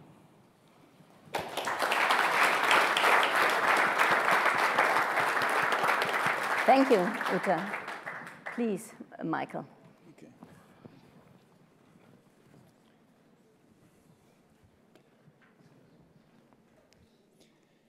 So thanks for inviting me to discuss this very interesting, excellent paper. I think it's fitting that France and Germany came together yesterday and made some very important agreements that we're still learning about. And part of this process of understanding how France and Germany can get along for the next 100 years is about understanding how there's a convergence of institutions and how there are also differences in institutions across these two interesting countries. And they're also very important, not to exclude any other European country, but I think if the Franco-German motor works, then everything else is going to run better. So as I said, I'm on board with most of this paper. It's an excellent paper based on very careful analysis of micro data, coupled with some macro data from the OECD. It's relevant because understanding how Germany accomplished an internal devaluation without an exchange rate is probably very important for understanding how Portugal and Ireland have accomplished their adjustments, and perhaps how Italy and Greece are still need to do some adjustment, possibly more in the direction of Italy than in the direction of Greece. My comments will be kind of a nuanced view of what's going on in this paper. So let me just review what it does. It's looking at divergent pay trends in Germany and France in particular, but also in 9 countries in total. And it looks at both functional, capital versus labor, the distribution of income in that respect, which I think is very important. Looking at the labor share as part of understanding the story, and individual wage inequality within the group of workers that are earning pay. It looks at a great decoupling of wages and productivity that you can see in Germany quite clearly in the data. This is especially true if you look at the CPI rather than the GDP deflator. I think the GDP deflator is the right way to look at this if you want to look at competitiveness. But if you want to understand why workers are dissatisfied, you do want to look at the real wage in consumer goods and deflate by the CPI or some consumption deflator. Uta and her colleagues attribute the recovery of Germany's competitiveness as a result of givebacks, what Americans call givebacks, or unions making big concessions, which we saw in the United States in the 1980s. So the United States is always like 10 years ahead, maybe 15 years ahead. We're very proud of being ahead of the Europeans. The Germans just tend to do it right. The Americans do it in a chaotic way. And the Germans have a controlled increase in inequality. But I'm going to actually make a couple of interesting comments. I think, Uda's, completely on target in her work with Christian that the unions have been part of this formula, but it's not the only part. So I'm going to put a nuanced view on this by saying that I think the German labor market reforms of the 2000s, between 2003 and 2005, were absolutely essential as a collateral condition, as a necessary condition for this to work, and it's based on simple economics. Okay, so we'll get to that in a second. So again, overall, I'm very happy with this paper, and I think it goes back to some older literature that we know on the difference of wage-setting institutions across countries and how important this is in understanding. So this is a review of what's happened over the past 40 years, 45 years. One of the most important things I got out of this was looking at the period up until unification, how similar Germany and France are, and how important it is for Germany and France to get their act together in the European Union and the monetary union, because if this axis works, then the monetary union will also work. German unification was a big disturbance, as you can see, a big increase in the employment ratio because a lot of East Germans were working at the beginning and subsequently lost their jobs. Labor force participation jumped for the same reason, because East Germany had a higher labor force participation. And the last panel shows that GDP, and this is GDP normalized on 100 in 2010, hasn't really behaved differently. So you really can't say it's because Germany had a great export run, had some other reasons for being so successful. It's really something is going on within the economy, within relative prices. And this is the interesting period is that Germany turned the corner around 2005, and France didn't. Cyclically, they're very similar. One of the most interesting points of the paper is that hourly productivity has grown in an almost tandem way since for those who are working, and this has been known for a long time. Solo and Blanchard had a nice McKinsey paper a long time ago where they documented this at the industry level. So my comments are basically twofold. I'm going to look at both the macro side and the micro side. I'm going to have a bunch of comments on the macro side, but most of my comments are on the micro side, and I'm going to get back to this point that institutions, the reform of the labor market constitution, if you like, the treatment of unemployed people and the duration of unemployment benefits are essential to understand why the German labor market adjusted the way it did. Having the right union attitude is also important. They're both necessary conditions for this to work. Okay?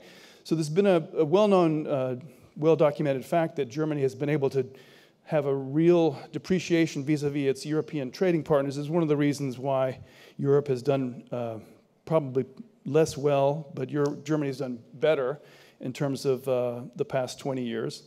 The old idea that it's the price stupid, it's whether you look at the consumer price index or the product price index or a GDP deflator is very, very important. And I actually have a paper with Jeff on this, Jeff Sachs, who's left the field. But back then, we talked a lot about the wage share in Germany going in the opposite direction when the wage share was rising. With every oil shock, the wage share was going up. Okay, so this is kind of an old thing. So the question is, we want to look at competitiveness in terms of the product deflator, or the price of the stuff that the country's selling. And this is an endogenous variable. It also depends on what the country's selling and whether it can pass through or not, and whether workers. If you look at the markup, you see this right away. This is a countercyclical variable. The wage share rises in recessions. The wage share is kind of the inverse of the markup under certain conditions. You can think that over the trend, this is because of maybe increasing competition or increasing monopoly power in product markets, which has increased the wedge. The workers get less of the pie. It could be directed technical change. It could also just be foreign competition. So if you write down if you decompose the wage share, which is an important variable to look at, you see that it's got this wedge term, which I just call the terms of trade for lack of a better word. You could think of holding wages constant. You could have a change in the terms of trade that could make a difference, or you could have changing productivity. And as Uda points out, it's really not productivity. And if you look at the wage share, they're both kind of declining since the 1990s. So it's very slight. This is from the European Union database. And I also find that the Germans lost a little bit on the terms of trade since unification. So it really must be that Germans made wage concessions. So this is just confirming what she said. Wage concessions across the board, not just at the median, but we'll see later. If you compare what happened in the US, completely different story. Big, huge loss of terms of trade. This is mostly China probably, but as well as other things. And you see that Norway, which also figures in her paper, actually goes in the opposite direction. I think that has something to do with oil prices. So on the micro side, this is where I differ a little bit. I think a nuanced view would actually look at labor market institutions more generally, not just at unionization or deunionization. Nominal wages are flexible in Germany for many reasons.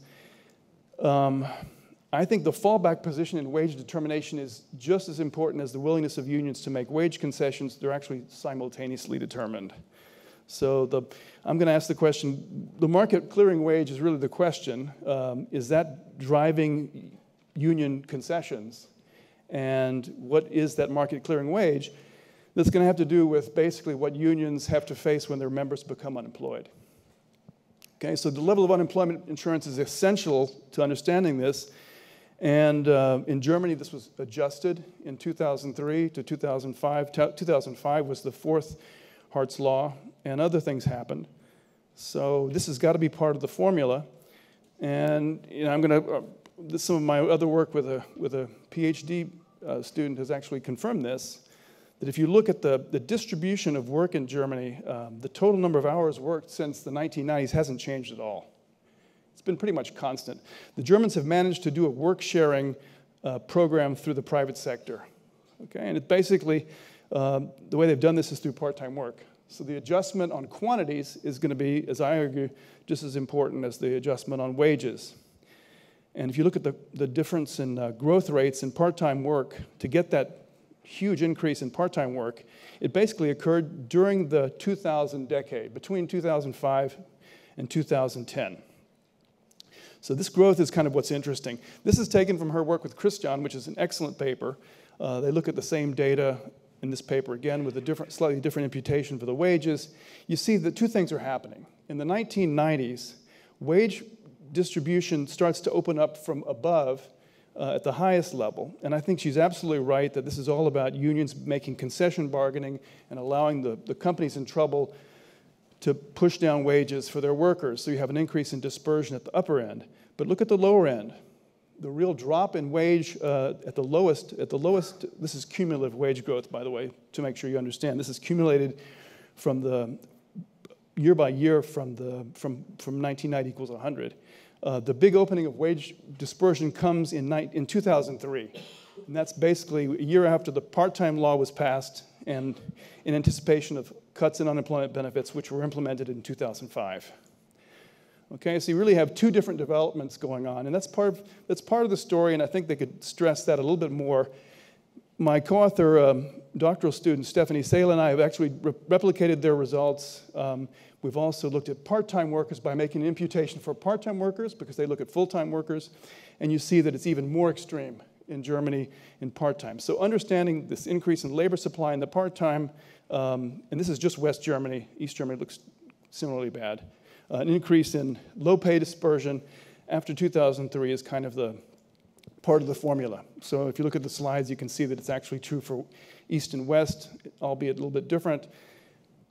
East Germany has a different trend to catch up to. They're still catching up to the West, and part-time you can see is much more extreme. The hourly wage imputed drop for hourly wage is this larger. Now, this is amazing. This also consonant with her other remarks. France has actually had wage compression during the same period. So those who had jobs, and that's why this crazy high growth rate for the 10th percentile actually exceeding the 90th percentile, that's really showing up in the OECD data. This is full-time workers. I just pulled this from the economic outlook.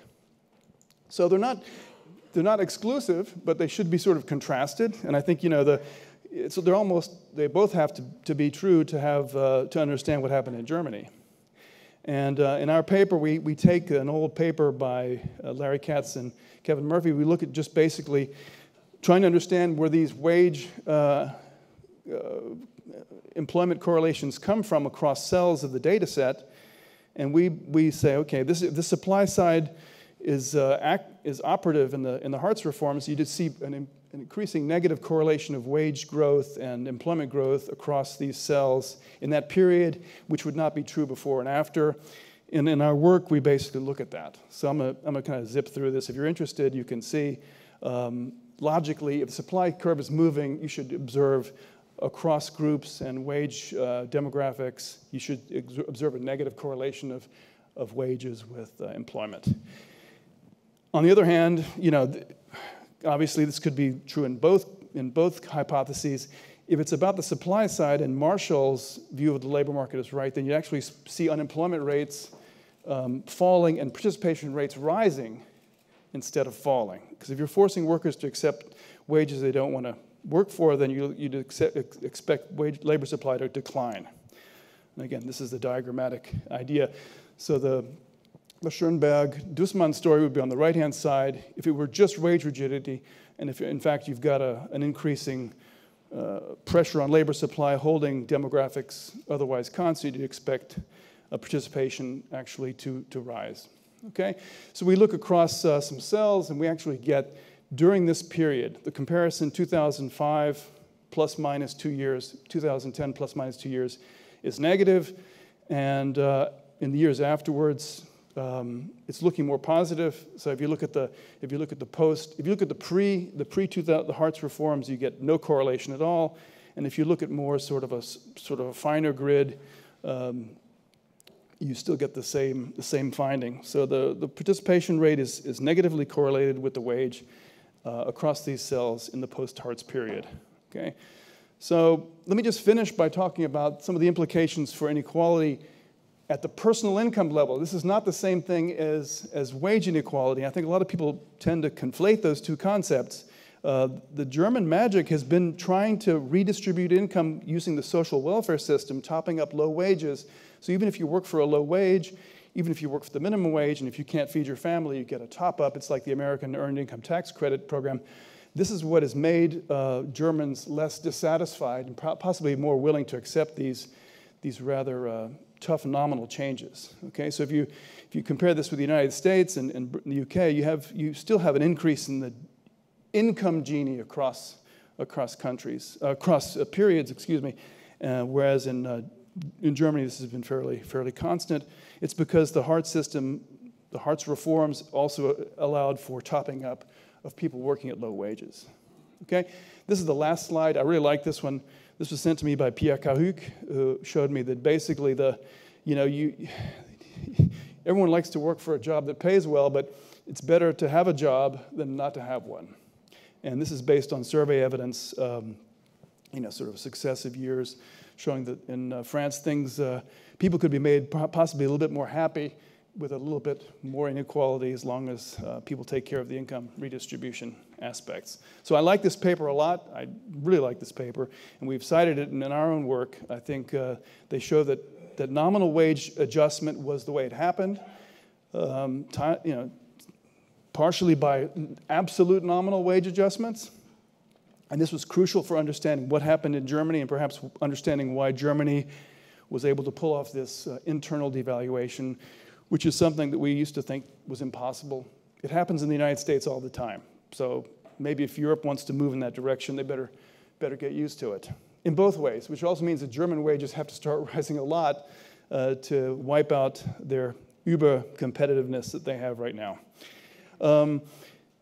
Other margins of flexibility were important. So I already mentioned the quantity margin, part-time work is extremely important. In the paper, my own paper that I cite, we actually try to do an attribution, sort of an imputation of wages for these people, because the Germans don't actually get part-time hourly wages. And you can see that those adjustments were even larger.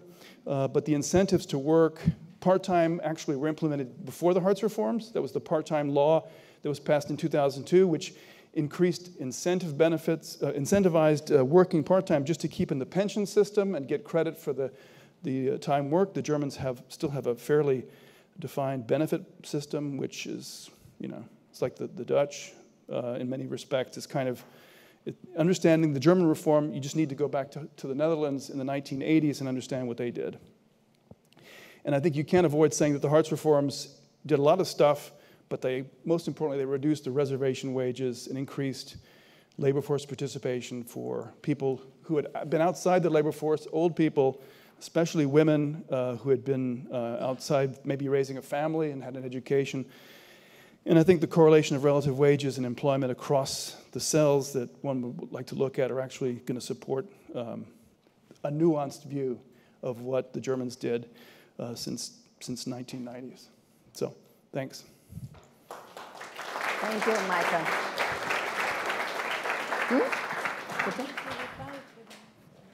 Oh, if you wish to, for sure. I will give Uta some minutes to reply to Michael, and then we will make the round of questions. Yes, so thank you, Michael, for the very nice introduction and for the very nice discussion, and I actually agree with you, the Hartz reforms mattered as well. So to put it simply, the Hartz reforms provided incentives for workers to accept low-wage jobs. But now imagine this reform had been implemented in France with the high minimum wage and the automatic extension mechanisms.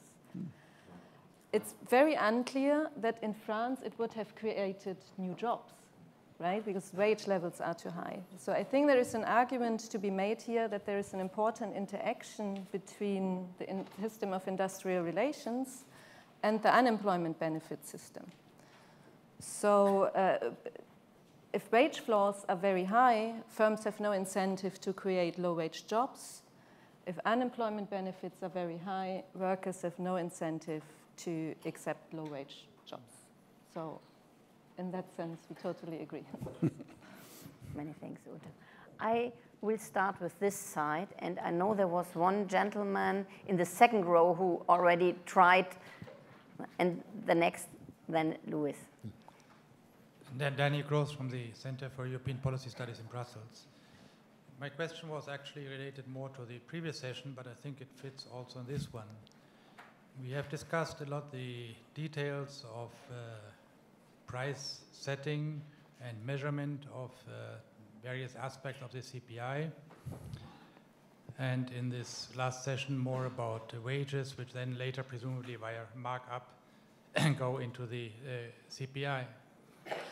But if we ask ourselves, why are we interested in inflation and the general price level, then I think if you go back to what Larry Summers said at the beginning of this conference, we are concerned because we have very high debt levels, and therefore we are concerned about debt deflation. Debt has not been able to service their debt. But if you think about it this way, then we are not so much concerned about the CPI, but we are concerned about actually nominal GDP, meaning the GDP deflator. Because that determines the average revenues, tax revenues governments can get, and the revenues firms can obtain to service their own debt. So if we have that perspective, we want to combat deflation because we are fearing debt deflation, then should we be so much concerned about whether the CPI is properly measured, with a half a percentage point here and there goes into profits or markups? Because all of this then goes into the GDP deflator, and that should be our summary statistics. So, two conclusions. One should be actually then look less at the details of the CPI and more at whether the the GDP deflator evolves along the lines that suggest no debt deflation. And secondly, whether central banks perhaps should also change their target. Their target was chosen looking backwards to periods of very high consumer price inflation and low debt levels. Today, we have the opposite combination, and therefore should we not ask ourselves whether we should switch to a different target? Many things. Perhaps Luis? Thank you very much. Thank you very much for these excellent contributions. I will go back to the dynamics of the labor market wages with two remarks. The first one is that unit labor costs, according to your paper, matter. And the relative performance of unit labor costs, especially in a monetary union, matter more, because you cannot resort to the depreciation or devaluation of the nominal exchange rate. So I think that at the end of the day, in a monetary union, what determines the relative performance of the different economies is the relative performance or evolution of unit labor costs. And this is something that is especially relevant. And I think that all the problems that we had some years ago in the monetary union were caused not as much because of fiscal policies divergences, but much more because we had different levels of competitiveness among the different countries of the monetary union. And the second remark is that there is a clear trade-off, according to your papers, to your contributions, between wage equality and employment creation. You have put forward two concrete cases, Germany and France. Germany, with a better performance, relative performance, outperforming France in terms of unit labor costs, and having a better performance in terms of employment creation. But simultaneously, in the case of France, wage equality is better than in the case of Germany. And I think that there is something that is especially relevant. It's the starting position of the different countries. For instance, Spain. Spain implemented in 2013 a labor reform that what finally pursued was the decentralization of the wage bargaining process. With a 25% unemployment rate, as Spain had in 2011, the only possibility that we had was to create jobs. So I think that the initial starting point of the economies is going to be extremely important in terms of the labor market reform and the regulation that you want to implement. I don't know whether you can elaborate a little bit more on that. Thank you.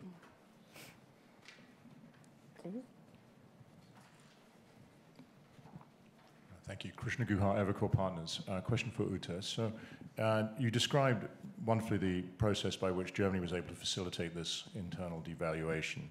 A lot of the changes you described, of course, would also be associated potentially with a lower natural rate of unemployment. So I wondered if do you have any quantitative assessment of the decline in the natural rate associated with these changes in Germany? And even more ambitiously, would you speculate on what kind of impact this could have in France and other countries adopting these reforms now?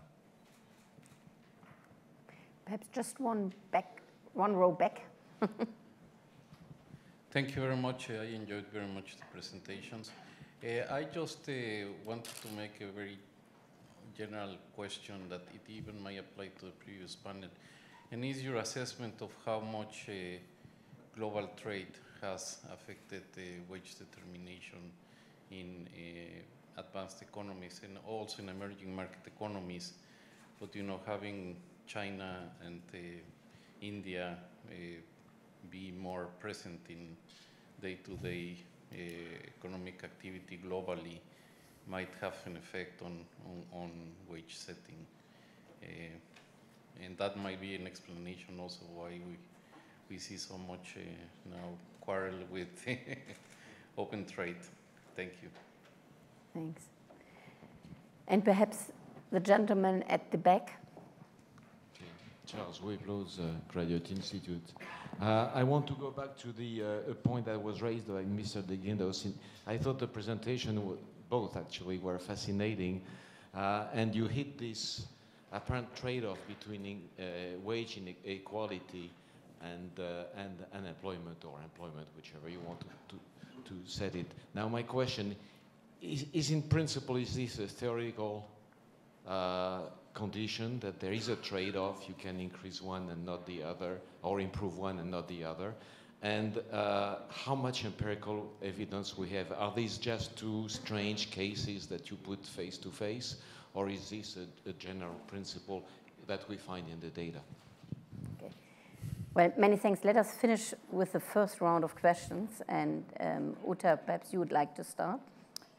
Okay, so the first question was about the CPI index rather than GDP index. So I don't consider this my expertise. As labor economists, we typically focus on the consumer price index simply because that's viewed as a better measure for the cost of living.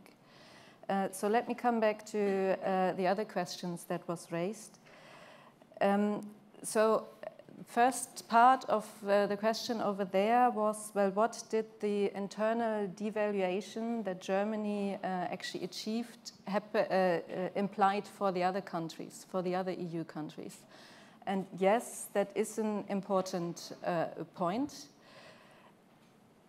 On the other hand, I mean, Germany started with a high unemployment rate, and some devaluation was probably necessary to bring down unemployment. Mm-hmm. There have been a lot of questions about the trade-offs between wage inequality, an increase in wage inequality, and the level of unemployment. So now, if the unemployment level is high and we want to bring that down, yes, probably there is a price to pay, and that price is increased wage inequality. On the other, but it also should be pointed out here that part of the declines in wages at the bottom of the wage distribution we've seen in Germany is precisely because more workers have entered the labor market, right? So the composition of workers who are actually working has changed, and that in itself might have brought down wages. Another aspect that is really very important here is the dynamic aspect.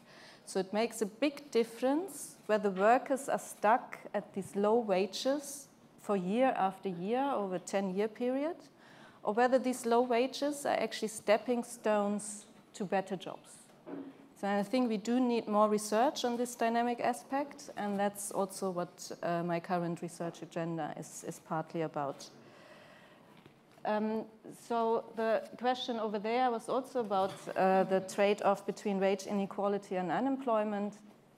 So that there are countries which have relatively low unemployment rate and not too much and relatively low wage inequality, like the Scandinavian countries. Germany, since 2010, had very low unemployment rates, and actually wage inequality declined. So maybe there is not necessarily a trade-off, but if we start at very high unemployment levels and want to bring this down, as I've mentioned before, the price probably is wage inequality at the bottom, goes up.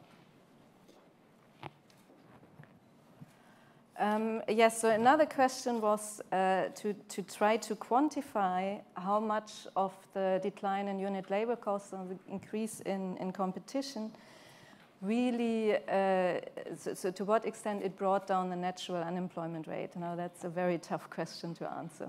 And I'm, as a labor economist, trained in program evaluation methods to get causal effects. I cannot answer that question. because all we have here is variation over time. So it's close to impossible to disentangle. Well, what's the impact of the decline in the unit labor cost? What's the impact of the increase of the labor market reforms from just general time trends that have happened over time? There also was a question about the impact of global trade on wage setting. So research for Germany actually suggests, the research that in general has been done in this area was more about what it did to employment levels and less so how it affected wage inequality. So in the US, there has been some very influential work that the increased competition with China has reduced, has declined jobs in the manufacturing sector. That did not happen to the same extent in Germany, simply because Germany has a trade surplus overall, and even though not exactly with China. I guess it is interesting to note that wages in China have more recently come up. The manufacturing sector in China has started to go down, and service sector has gone up, as we would expect in a developing country. So maybe this is actually now decreasing the wage pressure in the advanced economies. Michael, you'd like to comment? Yeah, I just had to answer Charles's point. I think it's not a necessary trade-off, but I think some countries, like Uta said, are better equipped. If you educate your less skilled workers or have continuing re-education like Denmark or Sweden, I think you have a better chance of picking up the people who lose their jobs at the lower end of the distribution. And I think if these people are out of the labor force for a long time or out of work, they lose skills and they become even less productive. So the wage dispersion is kind of the necessary wage dispersion could actually get larger. And I wanted to say one more about your point about the NAIRU. There are some people who have tried to do this with models. And one of the Hartz reform aspects that people don't talk about very much is the Hartz III reform, which increased the efficiency and the efficacy of the employment agencies, which Germany put on the computer. It's all nationwide. You can find out where there are vacancies everywhere. And there's now this increased pressure on people to take the jobs. This makes a big difference. I think that probably has knocked at least 1 or 2 percentage points off if you believe in the NAIRU or the band, it's gone down. And I think this explains why German wage pressure is still rather, manageable at the present. Well, many thanks. I have a gentleman at the back who already tried first. I'm a journalist from Italy, from Corriere della Sera, Federico Fubini. Thank you. It was a fascinating presentation. I wish Italy could have applied some of the same arrangements at firm level. But I have one question mark on what is you define as competitiveness or social inclusion, increasing the employment rate. Because, for instance, my question about German competitiveness is to what extent it depends from the arrangements that you have illustrated and how much supply chains with Central and Eastern Europe matter. So it would be interesting to separate the two things and how much maybe Germany was better. Well, I don't think there is a single complex industrial product in Germany that is fully made in Germany. So to what extent the value add that has been produced somewhere else in the European Union, to what labor costs. So I wish I could see something that makes this difference. And the other point, it is very interesting what you showed on wage inequality, but however, you mentioned, here we are talking about wage inequality, not inequality per se. And I mean, when you look at OECD data on Gini, Germany is a less unequal country than others in the EU in terms of income inequality, but it is more unequal in terms of wealth inequality, and increasingly so. And if you think about the fact that many companies are family-owned, and as you showed, the labor share has declined. Probably there is a measure of inequality that doesn't show up in your graph because it's wealth inequality of family shareholders. So I was wondering whether you have any comments on that. Well, I will move to this part, but ask please for short questions because, you know, we are already a little bit late. Yeah, I know. Short questions, two Yeah. short questions. I'm allowed two, am I? If they're short. Richard Portis, London Business School. The first one, among the many striking charts you showed, Ute, in your presentation, one struck me particularly, and that was the participation rate chart. The enormous increase in German labor participation rates. What's the explanation for this? Especially since, you know, you might say, oh, it's part-time jobs, and maybe that's the answer. But we tend to think of obstacles to female labor participation in Germany. That doesn't seem to have played the kind of role that you might expect. The second question is a bit more directed towards Michael, but not entirely.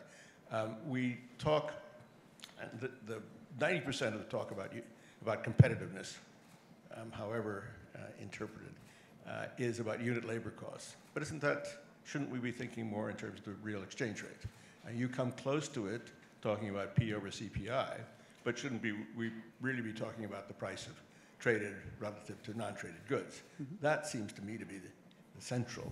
And if you do look at that, as for example, Sophie Piton has done in her research, you find that the story is really quite different. Many thanks. And in the back there, the gentleman. The first, in the second row, you are exactly correct there, yeah?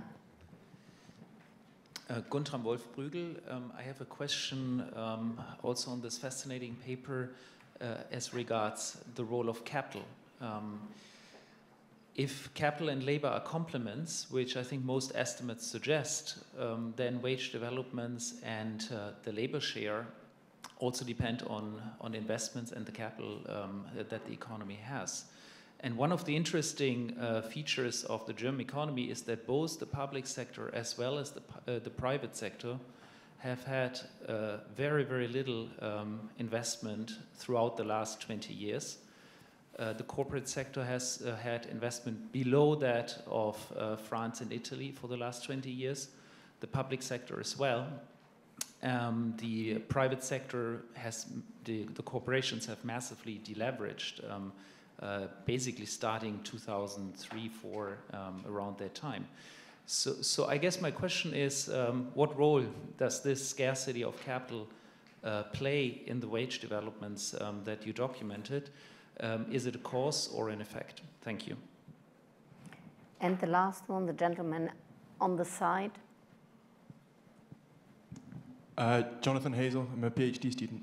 I was wondering, because you have this great German data where you can track individual workers on time, one can potentially disentangle these two sources of wage variation between worker compositional shifts and within worker growth over time. And of course, these are conceptually very different, and one could have slow overall wage growth while simultaneously having rapid wage growth within individual workers. And I was wondering if you've done that, and if so, what happens, and if that changes our results in some way. Thank you. Many thanks. Well, I have to finish the round of questions because we are late. Not as late as yesterday, Christine, yeah? So, please, quick so then let answers. Me answer very quickly. Yes, it's very important to distinguish between wage inequality, income inequality, and wealth inequality. That is often muddled up in the discussion. It depends on the question you're addressing, which is the more relevant one.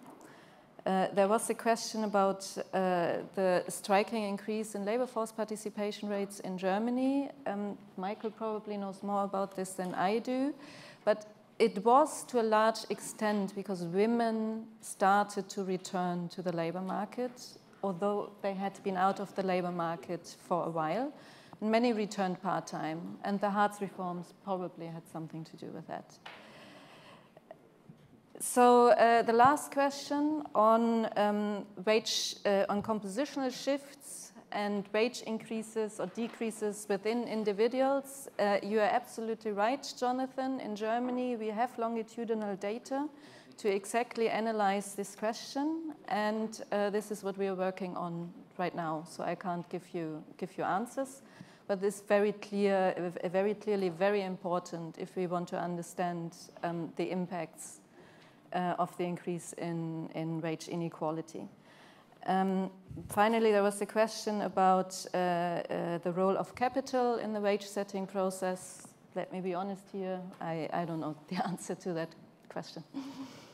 Okay. Well, I can try to pick up on Gutram's question because it's simply an isoquant. The low wages in Germany have actually encouraged firms to move away from capital. And I think that's the best way of explaining what's happened.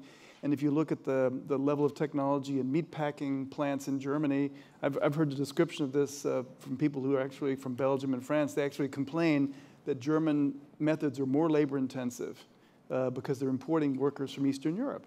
These are, insourced workers from Eastern Europe to work in these meatpacking plants, which probably will go out of business now with the minimum wage. So it's, thank goodness the economics seem to be working. I have one last comment. I really liked the last slide of Uta with this, that she showed with the picture of the worker burning tires. The French love to burn tires and strikes. And this, to me, is kind of a pinnacle of the whole discussion. If you want to get convergence between Germany and France or France and Scandinavia, you need to create trust between workers and management. And the Works Council, for all its criticism in the United States, is actually a very effective way of sharing data with the workers via management. And it has led to a lot more accommodative outcomes. If I think of the French have the Conseil d'entreprise, but it's not really effective. And obviously, it's not effective either because you wouldn't have people burning tires. It's a complete waste of time and resources. So, let's try to figure out a way to get collective bargaining on track in France and Italy to get the outcomes that Uta has talked about. Okay. Well, many thanks. I do see that we have still many, many questions. I'm very sorry. Before closing the session, I'd like to come back to Daniel's question on the GDP deflator. I mean, the central bank's mandate is all about price stability, so it might make sense, to look on price setting, apart from all the questions around the GDP deflator. But this would be perhaps a new session in a new environment next year. Who knows? Yeah, many thanks. Many thanks to my presenters, to the speakers, and to the lively debate. And now you will have a shorter coffee break. Yeah, drink a little bit quicker, talk a little bit faster, and you will be called in for Benoit's panel then afterwards. And don't forget to vote for the young economists.